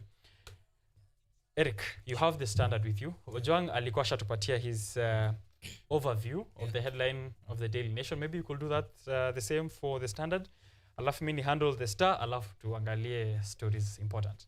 So I think coming from the Standard, it's just a magnification of the fact that there have been murmurs about a possible impeachment coming into play for the deputy president. And if you, just like you mentioned, a few years back, the current president was facing the same kind of questions, facing the same kind of meetings about people where people were planning his impeachment. The only difference right now is that with a possible handshake government between UDA and ODM, I don't know what's wrong with these three-letter parties, yeah? So you find that there actually is a great possibility that should the motion be brought to the floor of the National Assembly, it could sail through because the numbers are there. Remember, you only need two-thirds to vote the deputy president out. Yeah. And with the numbers between UDA and ODM, give or take maybe a few 15 or so, it is very possible. So he really has to play his cards right. But on the other end, it's also an opportunity for him, because remember, even before the protest started, he was kind of placing himself as a Mount Kenya region kingpin, or basically the representative, with the feeling that is going on right now in the country, where everybody feels like these politicians, the current crop of politicians of the day, have completely betrayed the people. So he had come out before to try and separate himself from this. But again, I think he needs to just chart a clear path. Are you with this government? Are you with the president, or are you alone, or with the Mount Kenya people? Because I think what he's doing is basically mirrored by the former Prime Minister, the Right Honorable Raila Odinga. You do not know whether he's in government or whether he is not. Yes. So it is the same thing when it comes to DP. So it seems like a game. So for him, I'd suggest, in my humble opinion, he needs to have a proper standing so that he can chart this way forward. Because I think we are in a very critical moment in this country. Yeah. And I don't think things are going to continue the same way. Yeah. Things are definitely, it's not that they're going to, they already have started changing. So in that regard, I think the DP should be a little bit more cautious right now. Going forth and charting out his political career. Will it be swept away by this Gen Z movement? It lives. I mean, it's left for time. Let's see what kind of strategy he picks up. Right. On the William Ruto show. Season 1. Yeah. Episode 1 is out. I think Mombasa. Yeah. I think Citizen have really put in a good title for this, because this is just a continuation of Vipindire. This government is really good at public relations stance. Yeah. And I think the president maybe felt a little bit cornered, because when he came to the X spaces where he for the lack of a better word lied that watu walitoroka walikuja watu wakatoroka space. I think he wanted a place where, because I think this is just a media tour to try and rectify his image, because his image has been badly damaged. Yeah. So when he came to X, he had no control over it, and people will actually engage with him in a manner that even I think the older generations could not believe. Yeah. So when you see him going to such town hall, it's basically trying to sanitize a little bit, having going in a place where there's a little bit more control, where the chances of a few tough questions are really not there. Should he answer a question? He can really try to dance his way and weave his way around issues. Yeah. And I think just to mention on this, I think it is becoming clear, and maybe the presidential press team or communication team needs maybe to try a different strategy. I think it's becoming more visible and more clear that whenever the president seems to want to peleka story hivi or wants to bring in a kipindire, he really talks about numbers. Yeah. He really blows numbers just there. He puts numbers out there into the wind. Yeah. 40 billion for this, 800 million for canoes. You know, we are giving 13 billion for refineries and all this and all this. But you see, there's no real substance in there. And I think this is where there's a disconnect between the presidency and even just the government and its population, its citizenry. Because I think people want to have a qualitative kind of discussion. But the president seems completely keen on having a quantitative discussion. Yes. I think he mentioned that one of the things he mentioned during this media tour was that we are sending 1,000 people outside of the country every week. Yeah.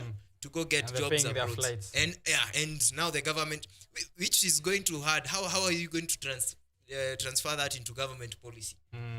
So do I nikipata kazi? I don't think Lebanon is open. There are no labors in Lebanon. Yeah. So I think Germany is big sale. Yeah. Germany is big sale. So when I get a job in Germany, who do you go to? Who do I go to get that air ticket? Yeah. And we should also be, I think, like what my colleague Mariam said, we also need to do public sensitization and tell people what is going on. Right now in Europe, the far right parties are winning all over, and the biggest issue is immigration. Yeah, that's the one thing they want to combat. Yes. Yeah. Richard, these people do not want us there. Yeah. They do not want skilled labor from Africa, skilled labor from Asia going into Germany and getting jobs where the German population does not have. Yeah. So this thing is creating enmity between European populations and the coming skilled force. Yes. If you see, I think, was it last week, but there was a really big protest in London.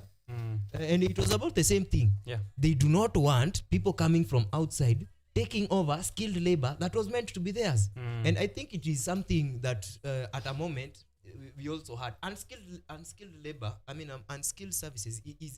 It's different, and I think Kenya is a really good example of that. Yes. We have our neighbors from the rest of East African countries coming in here, you know, taking over unskilled laborers. There are some who are doing, I think, the Burundis, there's a lot of Burundis and Rwandese who are wanafanya hii biashara ya njugu all over. That is different from when you have somebody from Burundi coming in and taking your job, Richard. Here at KUTV. Yes. And you still have you have the skills, and you have the investment made by the government of this place to ensure that you have those skills. So it seems unfair, and that is what is going on over there. And again, I think we have a very rich country. Yeah. Very rich country. And we have one of the biggest and I really thank God that we did not know, because I think right now is when we are realizing how much mineral wealth Kenya actually has. I thank God that we developed indoctrinated that we have no minerals in Kenya, because we used to think that we are like the Batman of Africa. You know, like we are part of those boys club with no powers completely. We thought we had no minerals. And what that did is that we developed our human capital. And so we have a very large skilled labor force. I think we have the largest skilled labor force in the whole of not sub-Saharan, like most in the greater East African, let me just call it the Great Lakes region.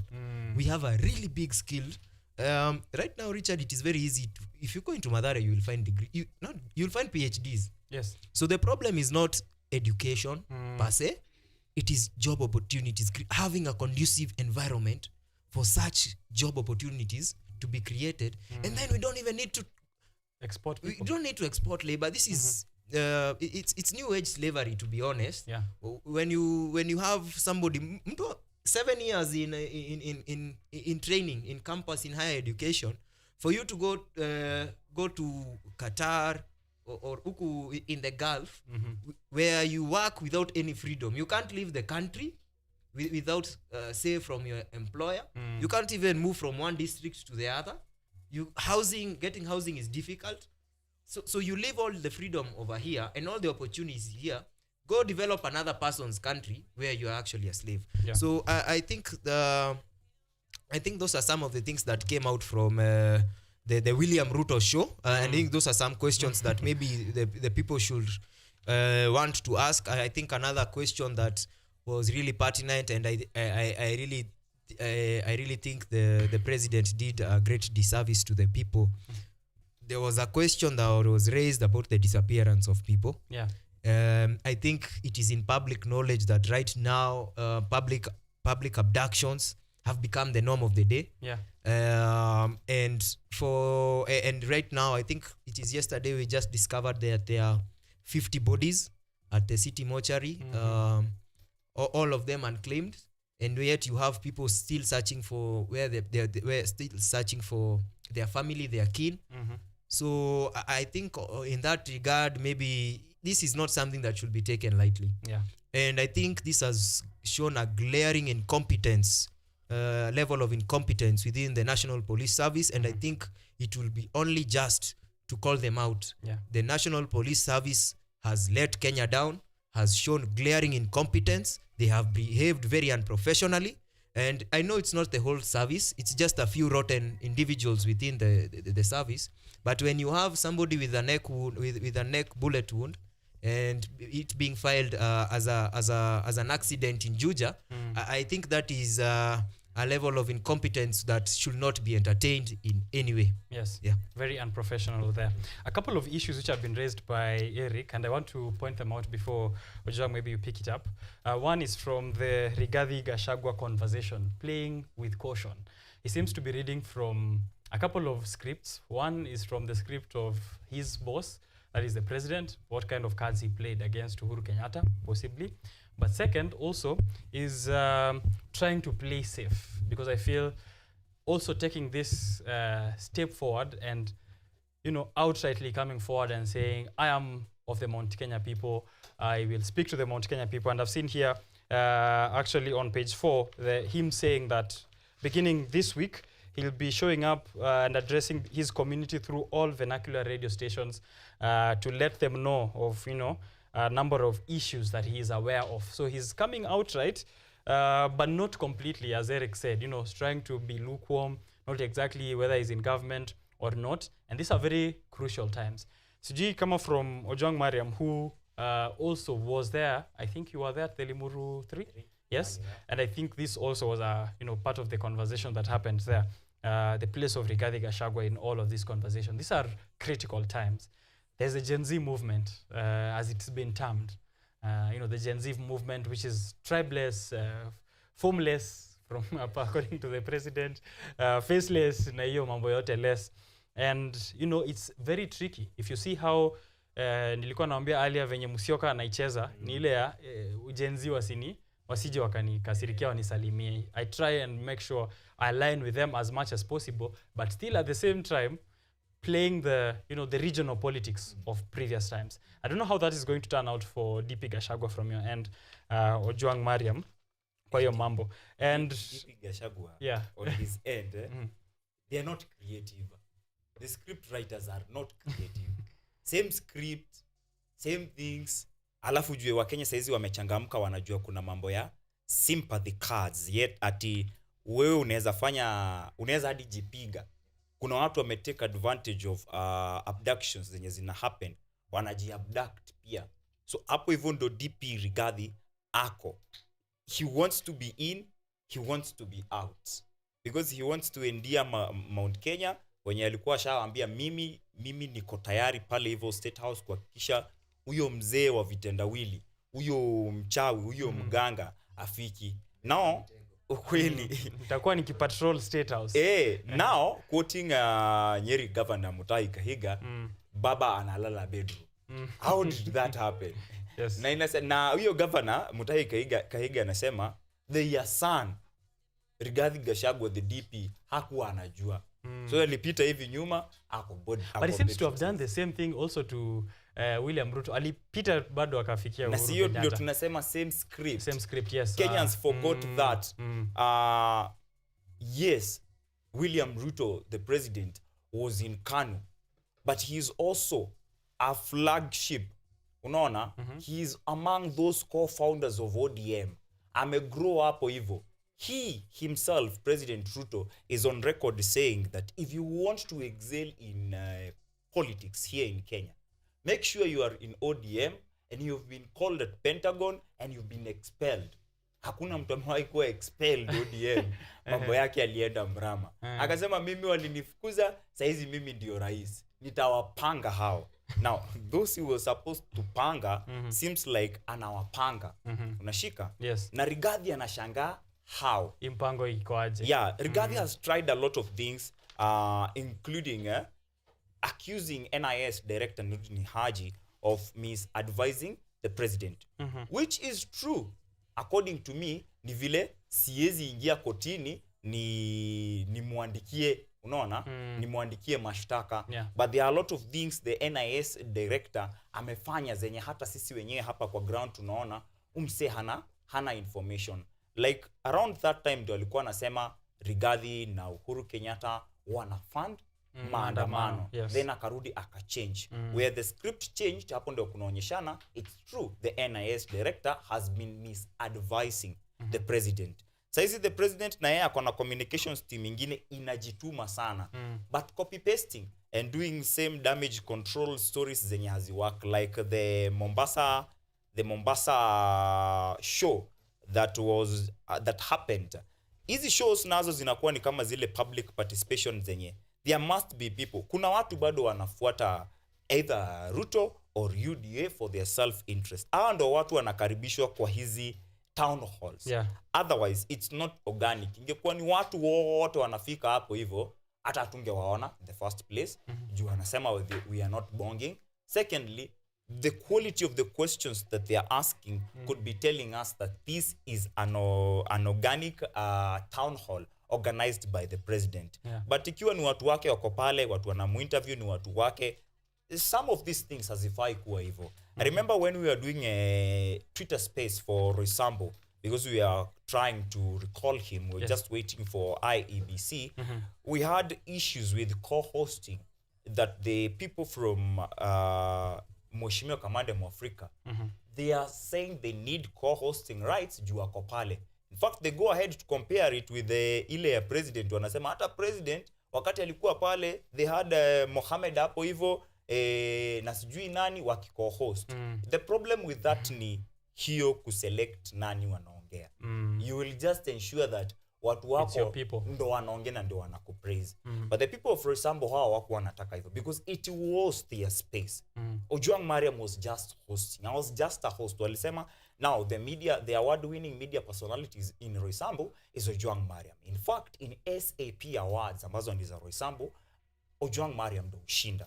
So he's the best person to host, but sio yake. Okay. I've had others. That's the neutrality. Yeah, the neutrality is there. So hiyo inasaidia like hii sasa ya jana ya President Ruto ndio maana inaitwa Ruto show because it was his own audience, his own hosts and moderators na himself.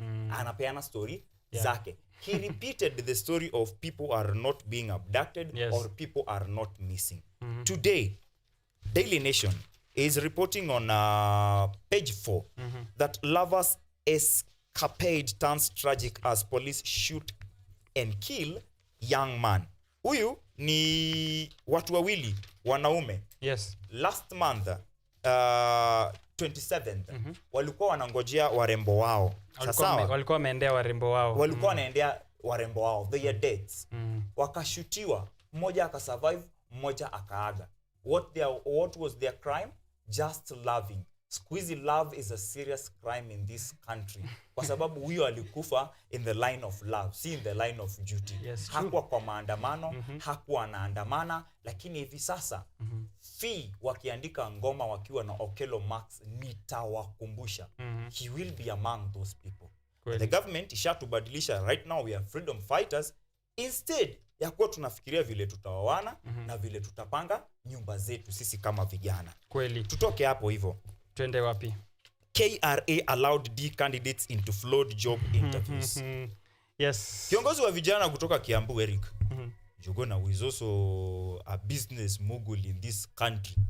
Anajua kupiga deals sana. Alisema that Kenyans are not being accepted, not even Kenyans. Mataifa ya ugenini hayataki watu waende kwao. Wataki Waafrika waende kwao. Waafrika waende kwao. Na Waafrika wanataka kuenda kwao are those people wenye wamesoma, wako na degrees, wako na masters, others have genuine PhDs and doctorate degrees. Wacha zile za honorary. Wamesomea. Wamekosa kazi hapa Kenya. Wakasema tuende Ujerumani, tuende Italia, tuende Pahi, lakini si tukacheze, tutafute kazi. Unaona? Wanaenda huko wanaambiwa hapana, sisi hatutaki. They are in serious wars huko hivyo wakijaribu kufukuzwa.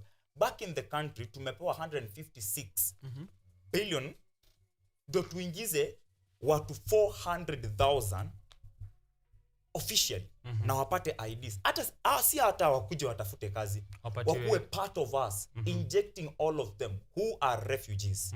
Jana katika gazeti la jana we read that how watu kutoka hapo hivyo Kakuma wameenda wakakuwa na disagreements. The Anuak and the Nuels wanapigana hapo hivyo, wakakuja Ruiru. There was no proper documentation done. 2, 3, 4 months down the line, it means tutaanza kuona hii rangi ya Kiambu ikiisha, tuongeze uweusi kiasi, kwa sababu these refugees will start doing what we call intermarriages. Joto liko na wengi wao ni vijana, watataka kuoana. Na hawa watu watakuwa accounted aje for. Tutajua aje nani ndio analeta insecurity, nani analeta insecurity. As that is happening, KRA allowed D candidates into flood job interviews. It is a story that is in the front page of Daily Nation. Na bado ndo iko kwa back. Yani usikose.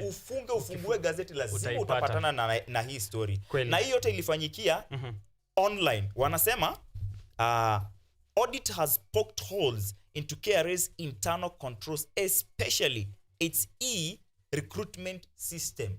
Ya kwamba wale ambao wako na D ni alama ita trend sana. Because hata president mwenyewe ametoa Amechagua- a D minus material Aisha Juma from the coast, akaweka another D From the coast. from the coast. Yes. There was a debate watu wakiulizana degree zake ni gani. And he said mimi nilipata D minus. It's live. Ukiangalia mtandaoni it's live. Former governor Joho saying mimi nilipata D minor, but it is in the history. It has already been recorded that I was the first governor of Mombasa. Hiyo mwezi futa. I went for 2 terms. Na saizi mimi ndio nashughulikia migodi. Now, Blue mtaani, economy. they don't know what migodi is. Migodi are minerals. Mtaani, wanajua wagondi. Kweli. Speaking of the recruitment exercise by KRA, which you can read, as Ojwang said there, the back of the Daily Nation, we have to give the flowers to the Auditor General. Kitu nime notice is that she's in every of this, ni kama the Raila Odinga of the past, the one who used to tell us, pale kumeibiwa kitu. Siku hizi, the Auditor General is all over, including this report from KRA. It's the Auditor General, Nancy Gathungu, who showed that, a lot of these recruits did not attain the minimum qualifications which were set there. So that I can give you a bit of anger and inject that into your day, wacha nikusomee the figures, how they were. They were supposed to recruit 1,406 revenue service assistants with a minimum grade of D+ and aged below 35 years. However, from this Auditor General report, it shows that 69 of the applicants had a D+ and below, had grades below D+ and participated in that test, while 30 applicants with grades below D+ also participated in the next test. So ilikuwa in 2 phases. Ya kwanza 69 walipenya wakafanya, ya pili 30 of them walipenya wakapatikana. I just wanted to point out that the Auditor General has been doing a lot of work here, and even in the 54 billion that we were just talking about, was it the, yes, still on the Daily Nation. This wasteful expenditure still from the Auditor General. Do they ever take this into account? Na tutampatia flowers zake lini, Nancy Gathungu? I think she's really doing a really good job. Yeah. If I was to point out 2 government officials who or people in government who are actually working, I think Madam Nancy will be part of that, and also one of the Kenya Human Rights Commission, I forget his name, but he's yani mpaka serikali inataka kushika mtu yao. People don't realize that the KNHCR is actually a government, it's part of body. Government. Yes. So I really think those 2 are doing quite a bit to unearth some of these things, which again, these things are hidden in plain sight, and it is really nice that such kind of dealings are put in the light. And I think we should start encouraging our people to have a reading culture, know what government is doing at all times, because I think even just coming out of that, there's a whole story that has blown up right now in regard to the JKIA that was again brought about by just somebody in the know, and this is a Kenyan. He wasn't even a Kenyan within the territory of the Republic of Kenya. Nelson Amenya, if I'm not wrong. Yes, he's in France. Yeah. So you and I think this is not the other one. There was another one. There's another story about the Israeli deal that was again brought forth by a Kenyan who's just perusing documents. Yeah, who's just perusing documents in Israel and then gets to see Ashbana. My country is about to sell us out.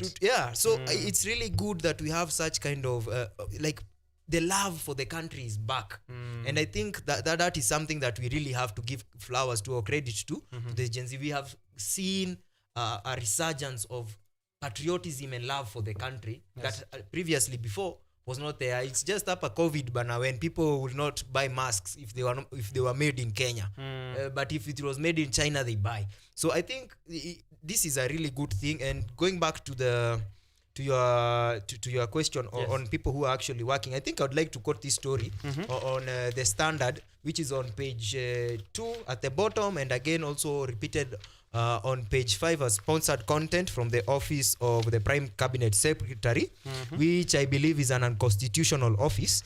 So Senator Onyonka on page 2, Senator Onyonka sends a state of a JKIA deal, and just maybe like to read the introductory paragraph. It says, Kisii Senator Richard Onyonka has called on the government to come out clean and disclose to Kenyans details of the agreement it has with the Indian company Adani Commercial Limited regarding the leasing of Jomo Kenyatta International Airport. Now, I think it is really important that we really pay attention to this, because this affects us in more ways than we actually understand. So when the president during his tour in the coast was asked about this, he asked, am I a madman? You know, am I a madman that we will sell JKIA. the JKIA? But again, when you go into the deals of this, and please remember that that this thing was just about to be inked. It was in its final stages. And just to inform you, the company that was facilitating the deal in Kenya has just walked away from that deal. Adani? No, the company facilitating between Adani and the Kenya. deal between the KAA, and Adani has just walked away from the table with a clean 135 million in 135 million shillings as compensation for the time for their time. Wow. Must have that's taxpayer money. That's value for time, bana. Wow. It's good. So they should do that to protesters. Mkiomba mcall of protest mnapewa kakitu. Yeah. So again, it is difficult to grasp this, This airport was just finished up less than during Uhuru's administration. The airport was upgraded. So was Moi, and so was the one at Mombasa and the one at Eldoret. All of them were upgraded or repaired, or whichever word whatever term you would want to use. I remember even when the first blackout came in, one of the generators that were brought in had never been fired, had never been turned on. Yeah, it was super new. It was completely new.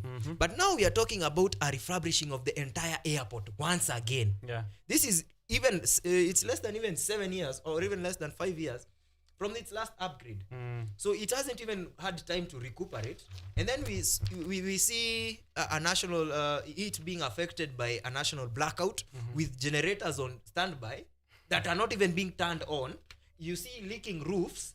So it raises the question: was this by design, especially in limelight for in after all these negotiations being brought to the limelight? Yeah. Was this necessary so as to try and justify to facilitate this deal? This thing to go on? So it raises a few questions. Did they intentionally ensure that the airport was leaking so that they could now justify the need for an upgraded JKIA airport with a private partnership? Yeah. I'm not against PPP. I think those who have seen me on this show know that I'm a conservative capitalist, and I have no problem with somebody else seeing an opportunity, whether it's from the private or sector or anything, seeing an opportunity and wanting to do something from there. But again, public interest has to be secured. You cannot go into a deal, and if you read the fine print of that negotiation of that document, Adani will have the rights to determine fee. All airport fees, they will have the right to state how much. Basically, they have right of labor. So if they decide that you Kenyans are not working the way I feel, they can just clear all of you out, bring in their own labor. So in a country where we are already saying we are underemployed, get rid of people from airports. Job cuts. And I think some people need to understand that this is not just about JKIA. Adani will also do the coast one, the Eldoret one, and the Kisumu one. So it was by KAA, all airports under KAA, not just JKIA. Yes. So basically this is like giving the rights to our airports to a foreign individual without us being in the same. And this reminds me of a story that happened with what is mafuta here Ngamia one. G2G. Not even the G2G, Talo, where people would go discover there's oil up around Turkana. You come buy blocks of land and then invite people to come and drill, get the oil out, and then expect that this guy is from Turkana and it is their land, that no compensation for them. The only reason this thing stopped is because like the people of Turkana were brave enough to say bana you can't come and it is fine, hii mchanga ni yetu, mkitaka mafuta enda mtafute mtengeneze. So and they refused, which is a really good thing, on their part. We should also, as Kenyans, speak up. This is a national asset. We cannot have someone come in and dictating terms to us just because you are breaking in capital. No, that should not be the case. Yeah. We should, if that is the case, we should have a proper sit down where, you know, this thing, the reason why it's surrounded in so much mystery. Yeah, this thing was never even brought to parliament. You know, this is where the representatives of the people are supposed to do that on our behalf. Exactly. Yes. So if you are going to do something so significant and you are at the last end of it, the MPs have no idea. They have no idea what was going on. The Senate has no idea. So you can't have dealings such as that. You can't have dealings such as that outside of parliament. And I see the statement. There's a statement on page 5, which is a sponsored content from the office of Musala. I don't even know what office it stands for now. Yes. I don't know what they smoke there at the Foreign Affairs. Yeah. So and the Prime CS office. Yeah. So when he talks about the proposal by Adani Holdings, I think I'll just read paragraph 12. The Kenya Airports Authority received a privately initiated proposal from Adani Airport Holdings of India in March 2024. That is something that should be taken to note. March 2024. Yeah, you're discovering this in July. Yeah. And it's done. So they brought in a proposal in March. When was public participation conducted on this? We are about to go into August. Right? So that hasn't been conducted. Less than 5 months. So within the period of less than 5 months, are you telling me that a feasibility study has been done? There has been proper what do you call, like, they have actually proper vetting of the company has been done. If it has been done, who has done this vetting? Because it was not done in parliament, it was not done in the Senate. So who did this vetting? And yet less than 5 months down the line, this thing was about to be inked. In fact, it would have been inked 4 months down the line if it is not for the break that was necessitated by the protests. Yes. So these are the kind of questions that that are being raised from such kind of dealings. And I think there is another one, and we also need to tell our people right now they did the seed law, which basically, I don't know if there are any farmers, if you have any farmers in your audience. I have business farmers. Yeah, which is good. Listen, the seed does not concern the farmers pekee. Mpaka hao wengine wako hapo hivyo. Before we get to the farmers, I just wanted to read one comment about that JKIA from Saitabao, who's saying, the fact that the president saw it fit to personally respond to that Adani JKIA saga and the defensive manner in which he's done it is proof that he has a personal interest in that matter. That is why the acting. Unajua bado tujaambia kama ameacha kuwa acting because the vetting of the CS nominees has not happened. The acting prefect of all CSs is the one who is giving out statements on it. Yes. Because that guy is a big man. That is why he has 2 offices, Prime Cabinet Secretary and Foreign Affairs. He has a third one. He is acting CS of all ministries. CSs of all ministries in this country. He's talking about it. He's giving out a briefing about it. The problem is not that. The problem is they are doing that as a form of damage control. That makosa yashafanyika. Unga ushamwagika. Rais mwenyewe anauliza, mimi nina kichaa. Hiyo ni ndakuanga last defense. Kwani what is leasing? Leasing ni hiyo. And that's why unaona hata kuna kuongeza some taxes kwa lands na mambo kama hayo. So that this is what will happen in future. Yes. Wacha tuiweke hapa. You know, vitu zote huwa tunaongea hapa ndo huwa zina happen. If not now, in future. Everything. Hadi wakati Gen Zs walikuwa wanaanza the protest. We had talked about these things.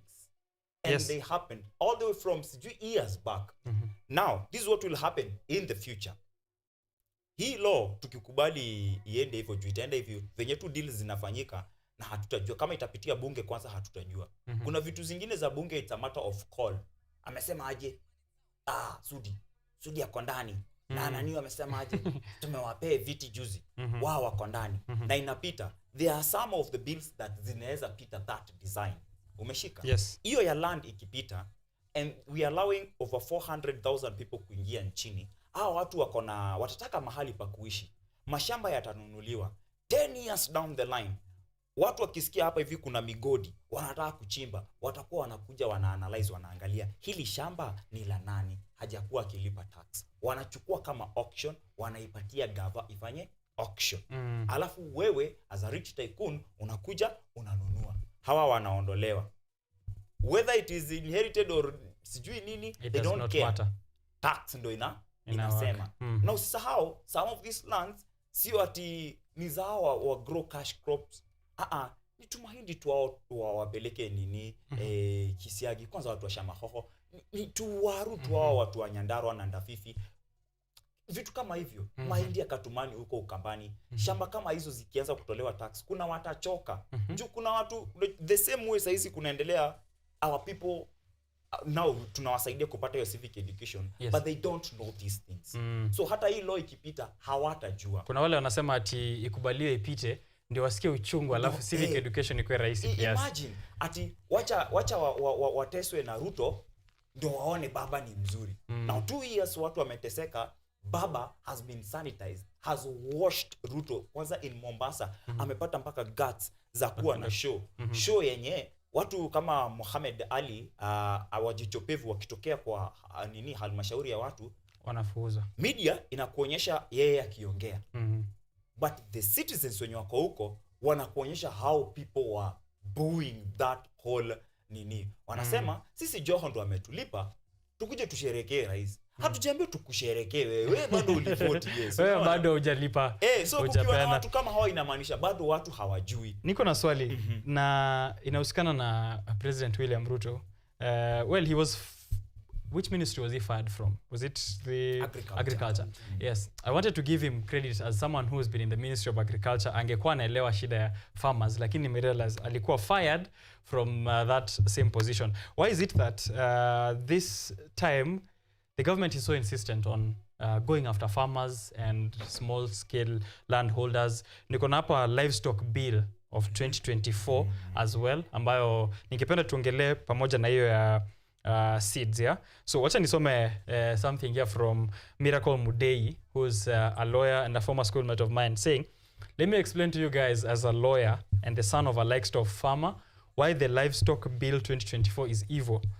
Under Section 83 Part 1 of the Act, my father must register and get a certificate for his favorite bull, Uhuru, just to have it service our own animals.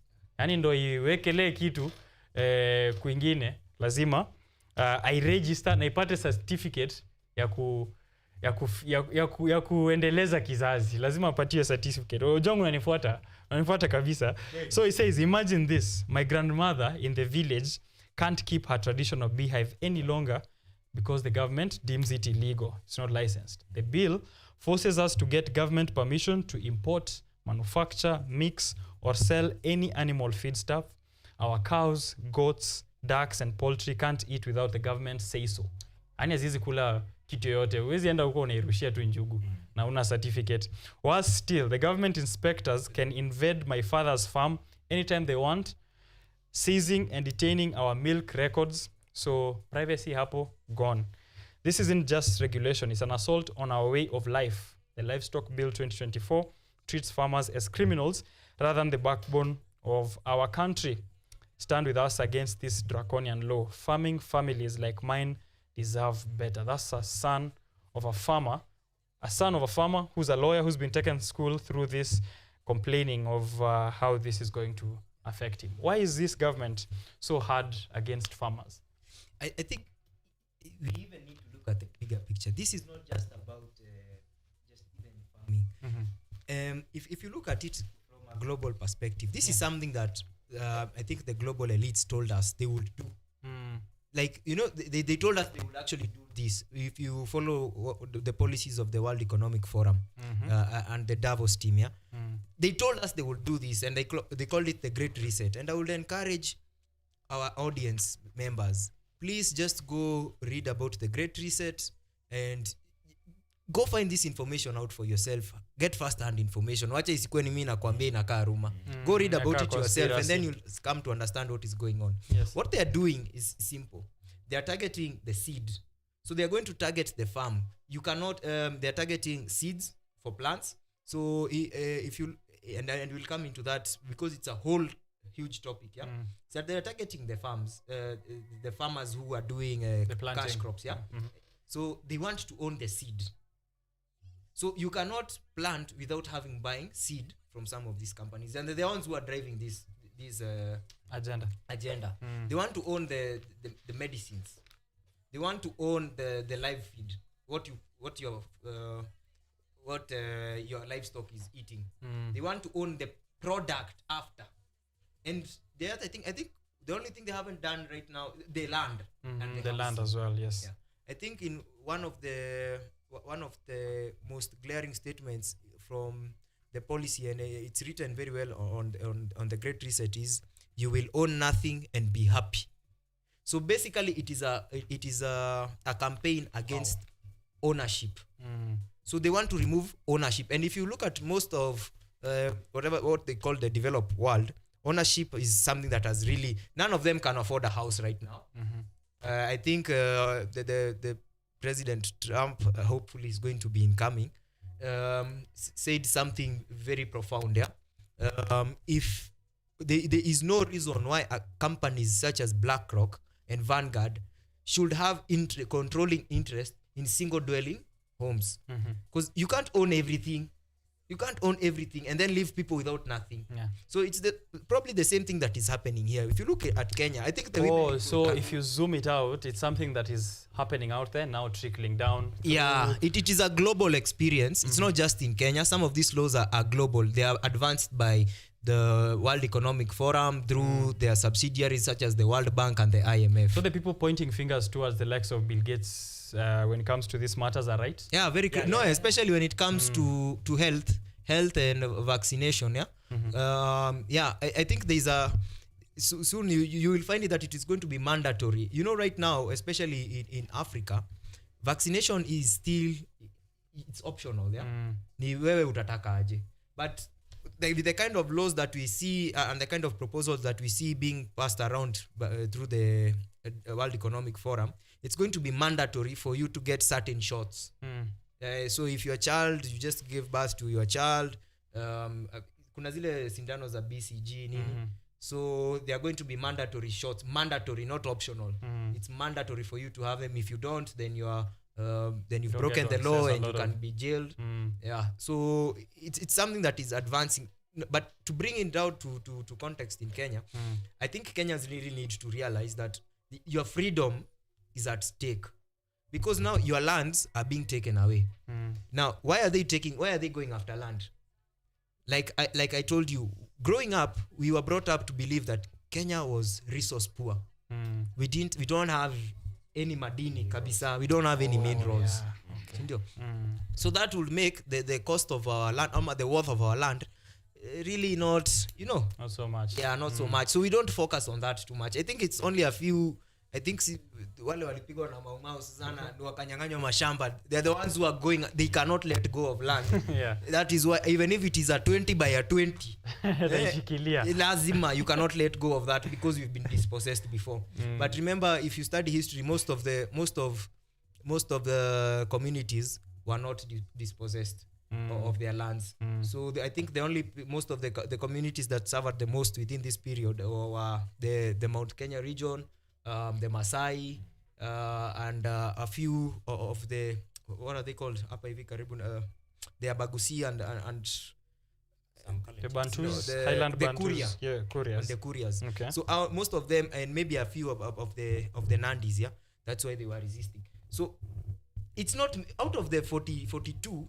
The ones that were there initially, out of the 42, even like only around 8 communities was dispossessed out of their land, and the rest have been holding land as community land. So now people are coming in, and I think it is, if you follow what is going on in Kakamega, the Crying Stone, the area around the Crying Stone has been privatized and will be run by individuals, right? It's the same thing they're doing with conservancies in Laikipia. You can't tell me that somebody is just coming from Britain and then they say that we want to a random piece of land. Yeah, somewhere. And then they say that tunataka ku conserve wanyama. No. It can't be. Carbon credits za conserve environment. They want carbon credits and there's minerals hidden there. Yeah. And I think it is coming out in public knowledge. And I think one of like the government has really done us wrong. There was a mineral found in Eastern neo what was it called? Neobium. Apologies if I've got the name wrong, but it's something similar to that, yeah. Neobium, which had a commercial value of close to $300 billion, not Kenyan shillings, $billion. It was revised downwards by our own parliament. The value? Yeah, it was revised downwards by our own parliament to around 130 billion USD. So this 200 billion inaenda wapi? USD. 200 billion USD. That's USD. trillions of Kenyan shillings. Yeah, that's trillions, man. We can service our whole budget with some of these things. We have again we have a gold belt in Nyanza. Yes. We have a lot of gold in Nyanza. We are beginning to find out we have iron ore and other minerals in Meru. Na ile pande ingine ya mlima Mount Kenya is the leeward facing side of the mountain. There are also other minerals there, and that's where you have such like kind of conservancies. So you can trick. So yeah, they're taking land from us. Yeah. And then land that is rich with minerals under the pretext of conservancies. Again, there's also the issue, like you pointed out correctly, about carbon credits. Yeah. So there are going to be people, and I think this is very curious. The First Lady adopted close to, I think, 4,000 acres of Kakamega forest. Yeah. Why would the office of the First Lady adopt a forest? You know, these are some questions that Kenyans really need to ask. Why would you adopt? This is already public land. Yes, that is how taken care of by the KFS. But it is because of carbon credits. The more you hold on to this, you are able to get carbon credits, and especially right now it is being pushed by the Gulf countries. The UAE is a big player in the Kenyan carbon credits market. So I think these are some of the sensitizations that we need to tell people. Yeah. Be conscious about what is going on in your country. Si kuamuka. You know, we have been put in a anywhere ni kuamuka.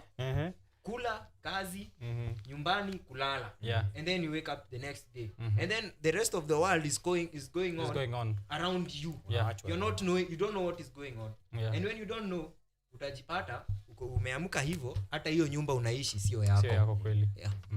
That's what will happen. Wow, that's very powerful, by the way. If you what that's a good submission. Thank you, Eric, for that. I think civic education sensitization should not just be about politics. It should also be about the happenings that are all, affecting you economically, health, education. All of those things are very important. So John, please be aware. Yeah. Be aware. Yeah. Everyone be aware. What they are doing, your story ya kuondoa ownership ni kuensure that now that we know Kenya kuna minerals. Na kuna watu wengi sana wamesomea mambo ya geology. Na hawako huku, wako nje, wamekuwa wakiplot. They will come to the country. They will start with the seed. Seed ni kitu important sana. Right now there are companies lazima ununue seeds from. Na hizi seeds ni GMO. Kitambo seeds hatukuwa tunanunua sana. Juu ulikuwa time ya kuvuna. Unavuna, unavuna, unaweka kiasi fulani. I remember my grandmother alikuwa anaangalia sana waru in Laikipia, anasema, hiki ni kizuri. Atakirejesha kwa shamba. Hizi mbegu za GMO hauwezi panda tena, ni once. Meaning after every harvest you have to go back to the serious. Yeah. So wame make seed haiko, si ndio? Then wakuja wakuwekea tax kwa hiyo land. Utachoka. Vile walianza kupiga mambo ya kahawa na majani, watu wakiambiwa wakaanza kusema tukatakate, si lazima. Tufanye real estate, si ndio? But wao wanawa encourage mwachane nazo, wachilieni hayo mashamba. Mkishaachilia wachukue waanze kumine. Kenya has a lot of resources. Na hizi resources kuna watu washazipangia. Na wakipanga, imagine they don't consider the future of their children. Hata sio ati wewe hawa consider wao watoto wenyewe juu time kama mimi nimeamua nataka kuiba, tayari niko Taita Taveta, niko na 2500 acres. Na nataka ingine sasa nasikia over 3000 acres. Anataka bado mtu mmoja, si ndio? Meaning haya mashamba yote yataenda kwa familia yako, si ndio? Kwani familia yako imejaza expertise wote wenye wanajua venye hii shamba itasaidia wa Kenya. Si ni kuweka tu kuhold vile watu hold bitcoins. In future uzie wazungu. Wazungu wakisha kuja, in future tutabaki sasa sisi ni kama hiyo story ya kurent. Kila mtu ana rent, kila mtu ana rent. We are back to 1965. We are back to 1965 na Kenya si yetu anymore. Kweli. Very sad. Why are they going? Just add something to what Ojwang has said, yeah? And especially on the GMO and on the land. Let me ask you this. If I own 5,000, let's say if we own, and by there I'd like Kenyans to know that the people who own the largest majority of land in this country are not even Kenyans. You need to know that. You are not the largest landowners in your own country. Your land is owned by other individuals, foreigners, yeah? So, if these foreigners decide to plant GMO crop, and sell it in your market, remember it's going to come at, GMO is cheaper than what is it called? Free range or like ile una nini kawaida. Mwambie seed ya kawaida. Yeah, seed ya kawaida. And this is why organic, that is the word I'm looking. Organic farming, crops from organic farming fetch higher prices than GMO. And this is why the Wambogo apple, again, which is somebody who I think Kenyans need to give a lot of credit to. The Wambogo apple is one of the most expensive apples on the planet because it's farmed organically. Yeah. So when you can't compare it to the kawaida apple that has been grown with pesticides, herbicides and all that. So when you bring them to the market, which one ni gani itachukulika mbio? Ile affordable. Exactly. And these are people who have large chunks of land, so they have the advantages of economies of scale. The wakulima wetu kidogo, the only hope we have is to put them in cooperatives so that they can even try to compete with this individual. So the organic farmer will be at a loss at most times. You see? Yes. And then there's something else, and this is a study that was put out. The 3 leading countries with cancer cases on the African continent are Kenya, Nigeria, and South Africa. What do they have in common? As a result of GMO products? Exactly. Hata sio GMO pekee. These 3 countries ndo zimejaa people who they call are not of this country. Na in future, these expatriates will have a stake. Juu hakuna mtu kuja kupiga biashara Kenya kama hana pesa. Na mwenye akona pesa Kenya ndio husema. So tutafika mahali that elections zetu zitakuwa zinakaa za South Africa. Number 2 ni DA. DA ni watu wa wapi? Ni hawa wenye wanaita watu wa Afrika Kusini wanaita wazungu, unaona? Wanawaita si wa huku. So hata hapa kwetu kutakuwa hivyo. Eriko amesemaje that hapa nchini Kenya usijiambie wewe ama nyinyi ndio mko na land kubwa. As a matter of fact, mtu kama mimi bado at 30 years bado sijanunua shamba. Kuna mwingine mwenye si wa hii nchi ashaanza kuzaana na akona tracts of lands. 10 years down the line tukiendelea na hizi vitu tukiwa tumenyamaza hivyo, hawa ndo watakuwa wanasema. Your reset itakuwa nyinyi mshaanza kusema ati ho presidency ati sijui inatoka kwa kina Ruto iende kwa Young Tax sijui akina Ndindenyoro wakina nani. Next tutakuwa tuna elect mtu anaitwa John Kirkman for president. And you never know, maybe he's still the president at the moment. Ana control huku nyuma. How ndo maybe ndo wanaitwa deep state. Some of these deep states we don't know their faces.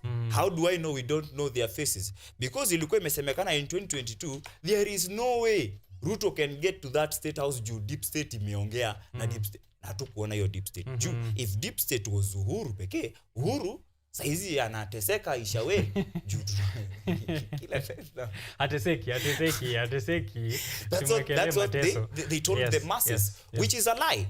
Sasa which is a lie. Haya, deep state ni kina nani basi? We have to analyze deep state ni kina nani, si ndio? Deep state ni mtu akona na capability ya kuinfluence kitu either politically, economically tuingie wapi? Adani. Right.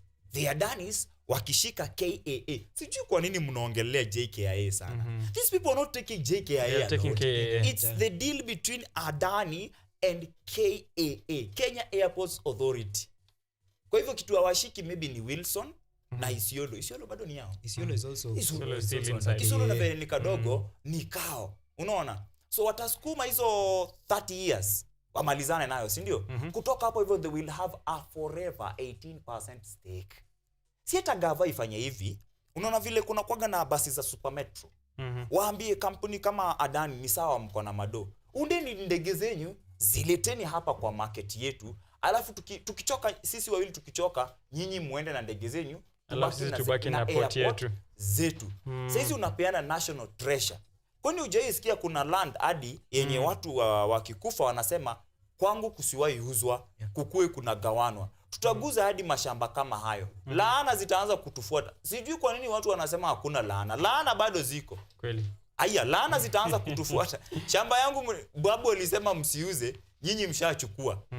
Unaona? Very interesting times there for farmers, and I'm hoping that wale ambao wako nyumbani na unajua hii ni kitu pia mimi nikienda when I'm going to the shop squeezy again credit to the Gen Z movement or so called Gen Z movement for bringing this sensitization to everyone. Nikienda kwa duka hivi and an aged man who's a shopkeeper next to my house there ananiambia na kweli Gen Z, wacha nikupatie karatasi ya bure kwa sababu Gen Z mmetutetea hapo. Namuuliza nimekutetea aje? Anasema huyo jamaa kidogo aende na shamba zetu. Inamaanisha hii information inafika. Kwa hivyo ni important pia. Inafika mpaka mwandishi. Yes. Ukurasa wa 6. This is Daily Nation. Ukurasa wa 6 anasema Gen Z protests raise social media use to record levels. How? These Twitter spaces kwetu Roysambu. Mimi nilikuwa nasumbuliwa na calls. Twitter space EX. Kwanza wao hawakuwa wanajua Twitter. Wanajua X. EX tunaingia aje? And in Africans terms, in African terms and terminologies, they don't really rate X positively because X is associated with a lot of things. X ya t-shirt ndio si mbaya, but X the letter is X not associated. Yes, X videos. So mwandishi anasema Gen Z protests raise social media use to record levels. Ndio nikakwambia kama kwetu watu walikuwa wataka kujua tunaingiaje hii X. Unapata at the end of the day ndio hii Twitter ama X space ifanyike, watu wali sign in. Kwa hiyo Twitter ndio waweze ku attend video ambazo zimekuwa zikitrend TikTok, hata ingawa TikTok has been used and is still being used to censor a lot of information in this country. Bado watu wanajoin. Siku hizi utaingia Twitter upate sijui Shosho wa Dhika. Sijui upate nani, Shosho wa Mani waliaga, may her soul rest in peace. As in the young and the old wako pale pamoja. The Gen Z protests have done something. Shida ni the Gen Zs and the movement of the Gen Zs cannot continue being leaderless. Because why are they leaderless? They fear that leaders will be bought. And when leaders have been said hawa ndo leaders, obviously kuna opposition kila mahali. So kuna wale ambao watatoka waseme hapana, those are not our leaders. So hiyo kuwa discriminated itafanya Gen Zs hawapati leaders, waishi kuwa leaderless. So tuende hiyo 2027 bado tukiwa leaderless. Tuende hiyo 2027 kila mtu akitaka kuwa president. We must accept right now to have leaders. We as the youth amongst ourselves, tuache kukua so selfish. We are in that nini yenye kila mtu akona ego yake. Umesoma, Eriko amesoma, Ujuanga amesoma, sote tumesoma. All of us want to be leaders, and that is why we are leaderless. Juu tunaogopa mtu akuwe leader anunuliwe, unaona? But as tunaogopa hivyo, things are happening. It is said kwa stories ambazo zina run za baba, the two sides of baba, bado watu wanasema he hijacked the Gen Z revolution kugain, si ndio? Yes. Such things will continue to happen if Gen Zs remain leaderless. Unaona? Gen Zs need to have kitu inaitwa kuuza clean slate, at least tupeane benefit of doubts. No one is perfect in this country. The current president, sijui kama kesi yake ilifungwa kabisa. Juu bado nikikaa nikisikia kumewaka moto kidogo unasikia tunarudi Hague. Tutafungua kesi tena. But he's there as the president, sindio? So we need to have some cleaning of these slates. Tuseme huyu alifanya makosa at some point, but we need them. Unaona? Juu wale ambao bado hatujapata kwa matope, watu kama vile Okia Omtata is still afraid. And I can tell you for a fact, because I'm a human being, ningekuwa place ako, ningekuwa na feel huo uoga.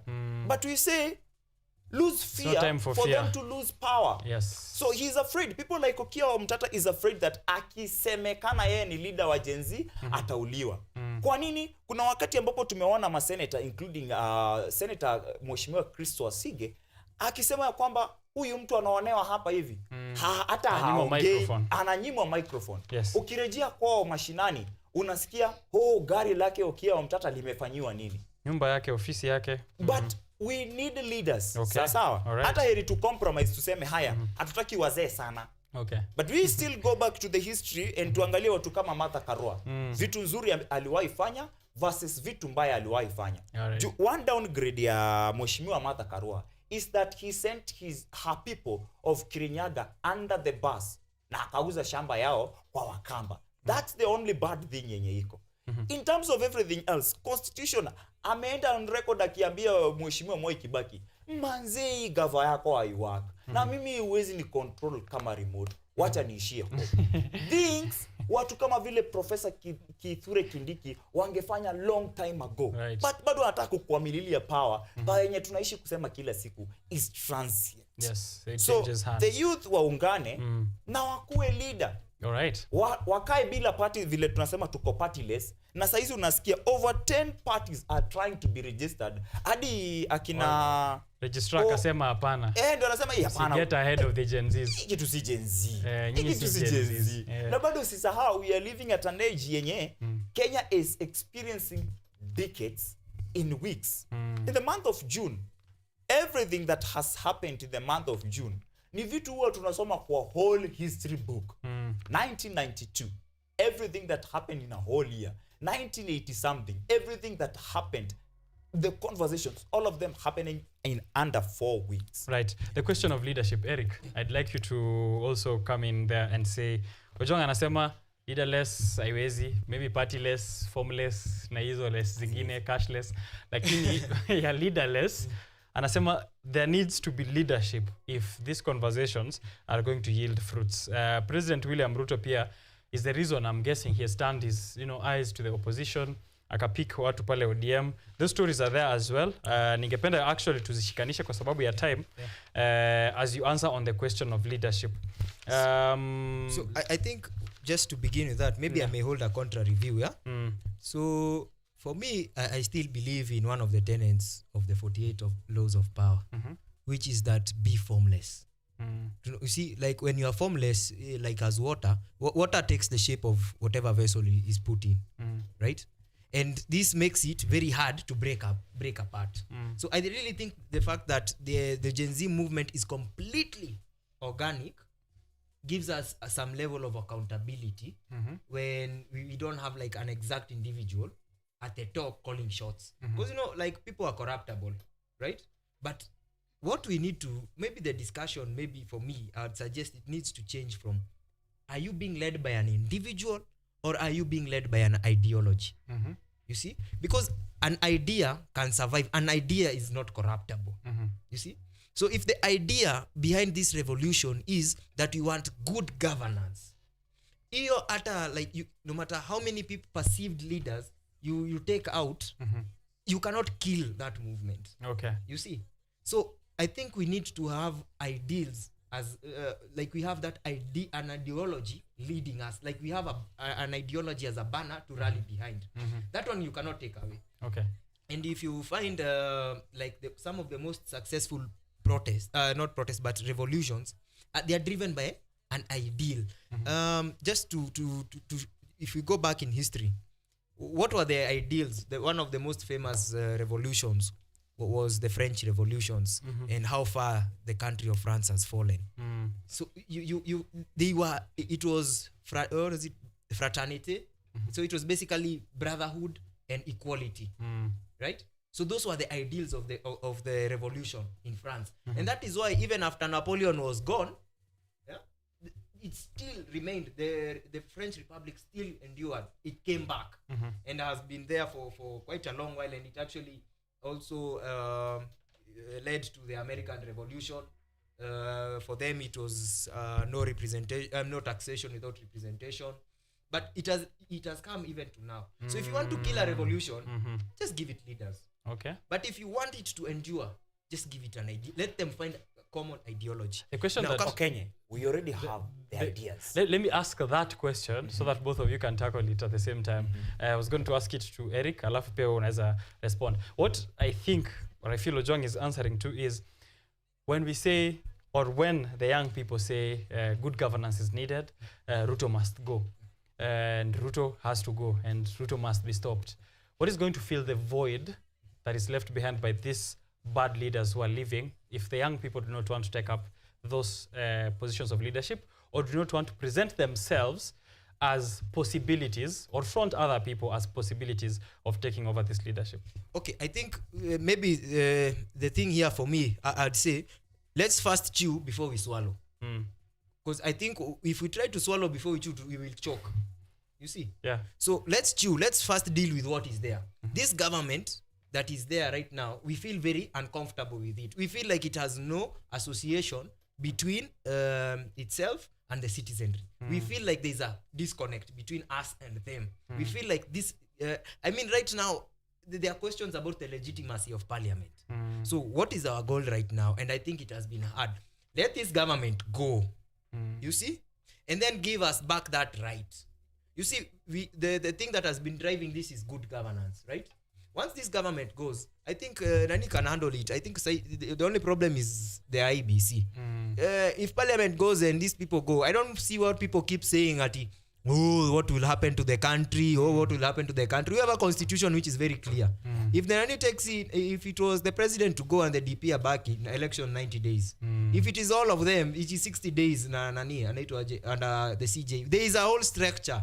If the president for some reason is not, the presidency is gone, parliament takes over. If parliament is gone, the judiciary takes over. So there is no question. That is just fear mongering. And I'd like of what's next. Yes, that's just fear mongering. There are systems to ensure that something continues. But what I'm saying is this: for me, what I'd suggest is we have elections.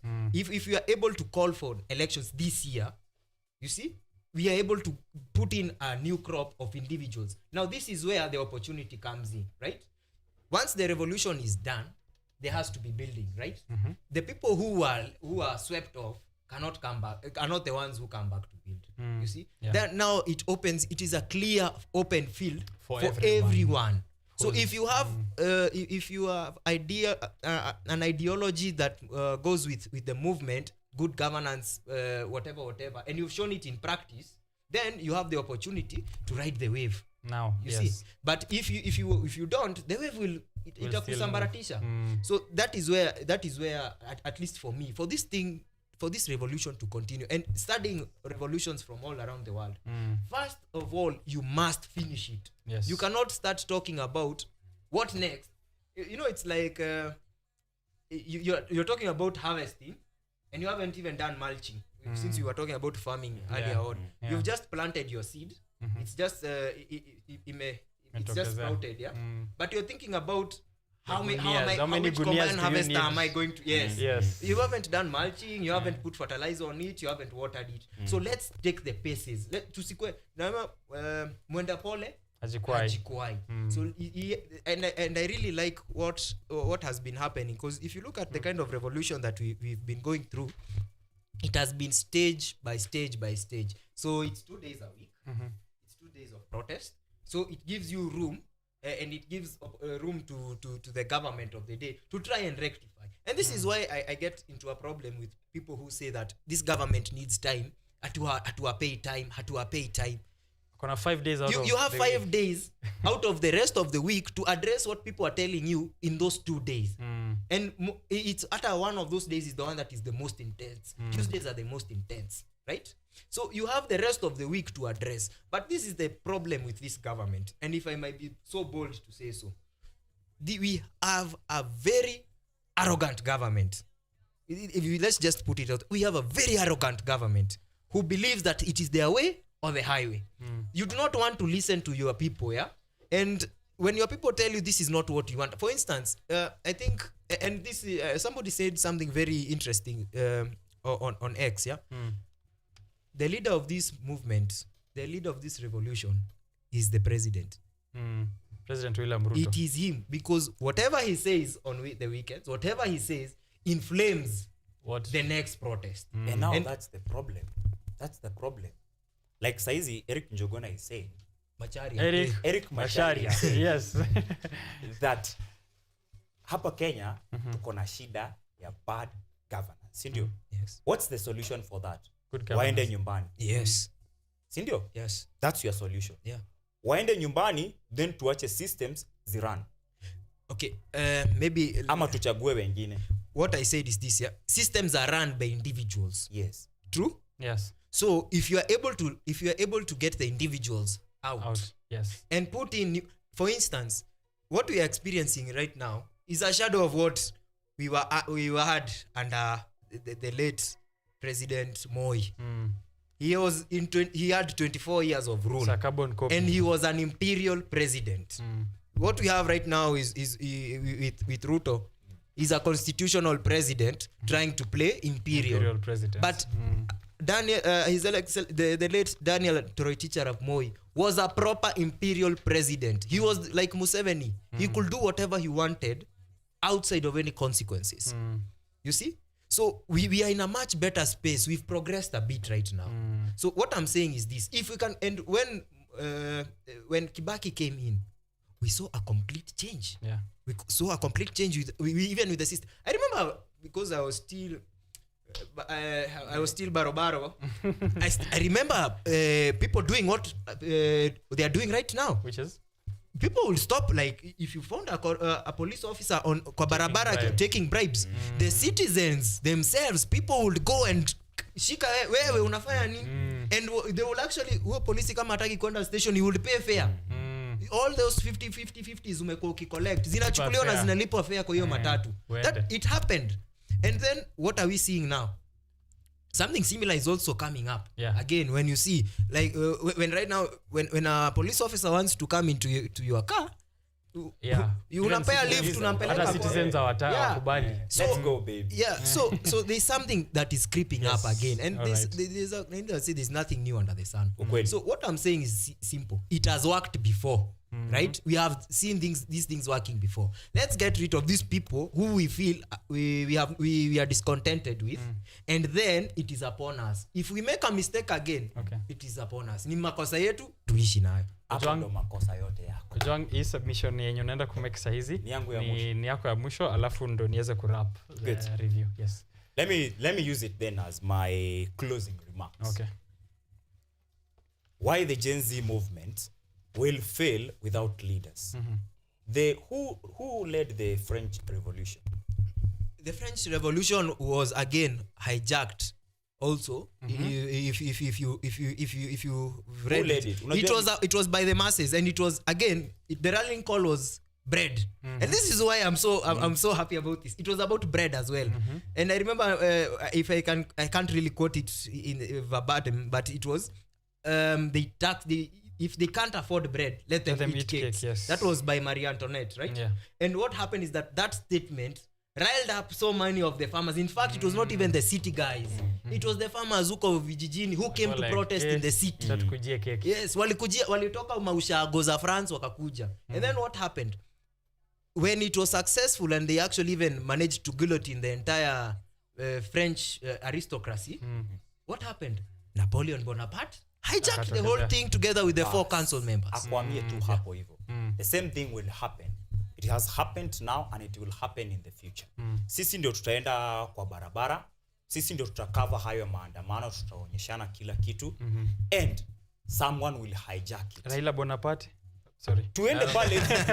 Ukweli, that is what has happened right now. That people are crying out there saying that Raila has hijacked this movement. So Because we it lacks continue leaders. going, we continue going on forward tukiwa formless. Sawa. Na watu wanaendelea kufanya mambo. As amesema tusichelewe kutafuna. Tusiharakishe kumeza. And the truth is, tuko kwa meza, sisi ndio tunamezwa at the moment as the youth of this country. Because someone is somewhere talking about the youth, not the youth talking about themselves. Yet wao ndo wako huko nje kwa barabara wanakufa. I've seen a lot of them being tear gassed as I'm doing journalism outside there. But bado kwa sahani wao ndo wanakuliwa. This is what will happen. Tutaendelea tukiwa leaderless, si ndio? On the other side, wao wanajikusanya. ODM ameungana na UDA, ameingia huko, wametest waters Mombasa, imekuwa shwari for President William Ruto, itaendelea hivyo hivyo. Because hawa viongozi pia wao wako na numbers huku chini. Usisahau enemy number 1 ni umaskini, sawa? Na umaskini ndio unafanya mpaka civic education ikuwe ngumu. Because people will listen to the one who is having something to give. Sawa. Sisi tunangangana huku tunapeana civic education. Wao wanakuja wanapeana pesa na wataingia. But if you have a leader sahi, so tuanze kumsukuma. And I have a question there, right there. What would this leader look like at this stage in the movement that will be beneficial to the movement? This is what this leader will look like. Tulisema tuta clean slates kiasi. I will give you a leader who looks like Okia Omtata. Find people who are like him. People who have shown that they can stand test of time. They can bear the pain. Hata ingawa sometimes na feel like he is not able to bear the pain juu anaogopa kukuwa leader. Tafuteni watu kama Martha Karua. Ingieni huko Kirinyaga. Try to tell these people of Kirinyaga why we need this lady up there. Juu hao ndo wamekuwa the biggest and stumbling block kwa political career yake. Tafuta mtu kama Kalonzo. Mwambie, Kalonzo, tunataka ku-clean slate yako kidogo. Juu wewe ni watermelon. Kila time uko hapa, haujulikani. Lakini bado, wewe ndo msafi kidogo. Wacha tuone vile tutasaidiana na mtu kama huyu mwenye anajulikana. Because we need time to raise these leaders. We need time to campaign for these leaders. And if we are going to do that in 2027, it will be too late. Because as it happened in France, Napoleon took over. Hata saizi kutatokea another Napoleon. Yes, I want us to finish there and agree to disagree on that point. I think we agree on a lot of issues. Yes. I think maybe it's just the issue of how the leadership part of it. I think that is the only place where we get differences, and the beauty of democracy is we are allowed to, because within that difference is how we get the better option. Na shida ingine kabla hujamaliza OKENYE. The standard is talking about DP being at a tighter corner. Hii script yenye tunasema inakuaga bado ndo inatumika. I've heard people who are pro Jubilee saying that anacheza kadi zake vizuri. Huenda akaingia. Now we are talking about DP Rigathi. Hizo ndo vitu tunaongelea saizi. Ati anacheza kadi zake vizuri, huenda akaingia. Na anaweza ingia juu yake akienda hapo hivyo ajiform na ajiweke kama leader. Sisi bado tuko leaderless, partyless na formless. Tutapatikana tu hapo. Right, it's a political chess game, and ask yourself, are you the pawn, are you the queen, are you the bishop, are you the knight? Wewe unajiuliza kila siku, alafu make sure you're playing your part effectively to ensure you're winning the game. That brings us to the end of the conversation, gentlemen. It's 9:58 in the morning. On my far left is Ojwang Mariam. Next to him is Eric Masharia and myself, Richard OKENYE, on this panel, the newspaper review, having a look at the headlines of the day. Thank you very much, gentlemen. Sitawa allow any statement past that. I'm sure we've spoken a lot that people can get to pick from. Wakiangalia on YouTube channels later. Closing it here, the last word on the Business Daily says, the most successful entrepreneurs I know are optimistic. It's part of the job description. The most successful entrepreneurs I know are optimistic. It's part of the job description. That's it's funny because it's a quote coming from someone called Fake, but it's a true quote. Katerina Fake, American entrepreneur and business woman. Also, it's something funny I noted is that our police force is dealing with a gang in Haiti called Mawazo. So A lot to think about. A lot to think about there as you go through a week. Thank you for tuning in to Biashara Tuesday. This has been very engaging, very lively. If you missed any bits, KUTV Kenya on YouTube later on social platforms. Mine is at Richard_OKENYE. Remember, this comes to you every Monday and Tuesday. Monday, Art and Culture with Ojong Mariam. Tuesday with myself on Biashara Tuesday. I wish you a good week. May your profits be high, your humor higher, so that you can laugh all the way.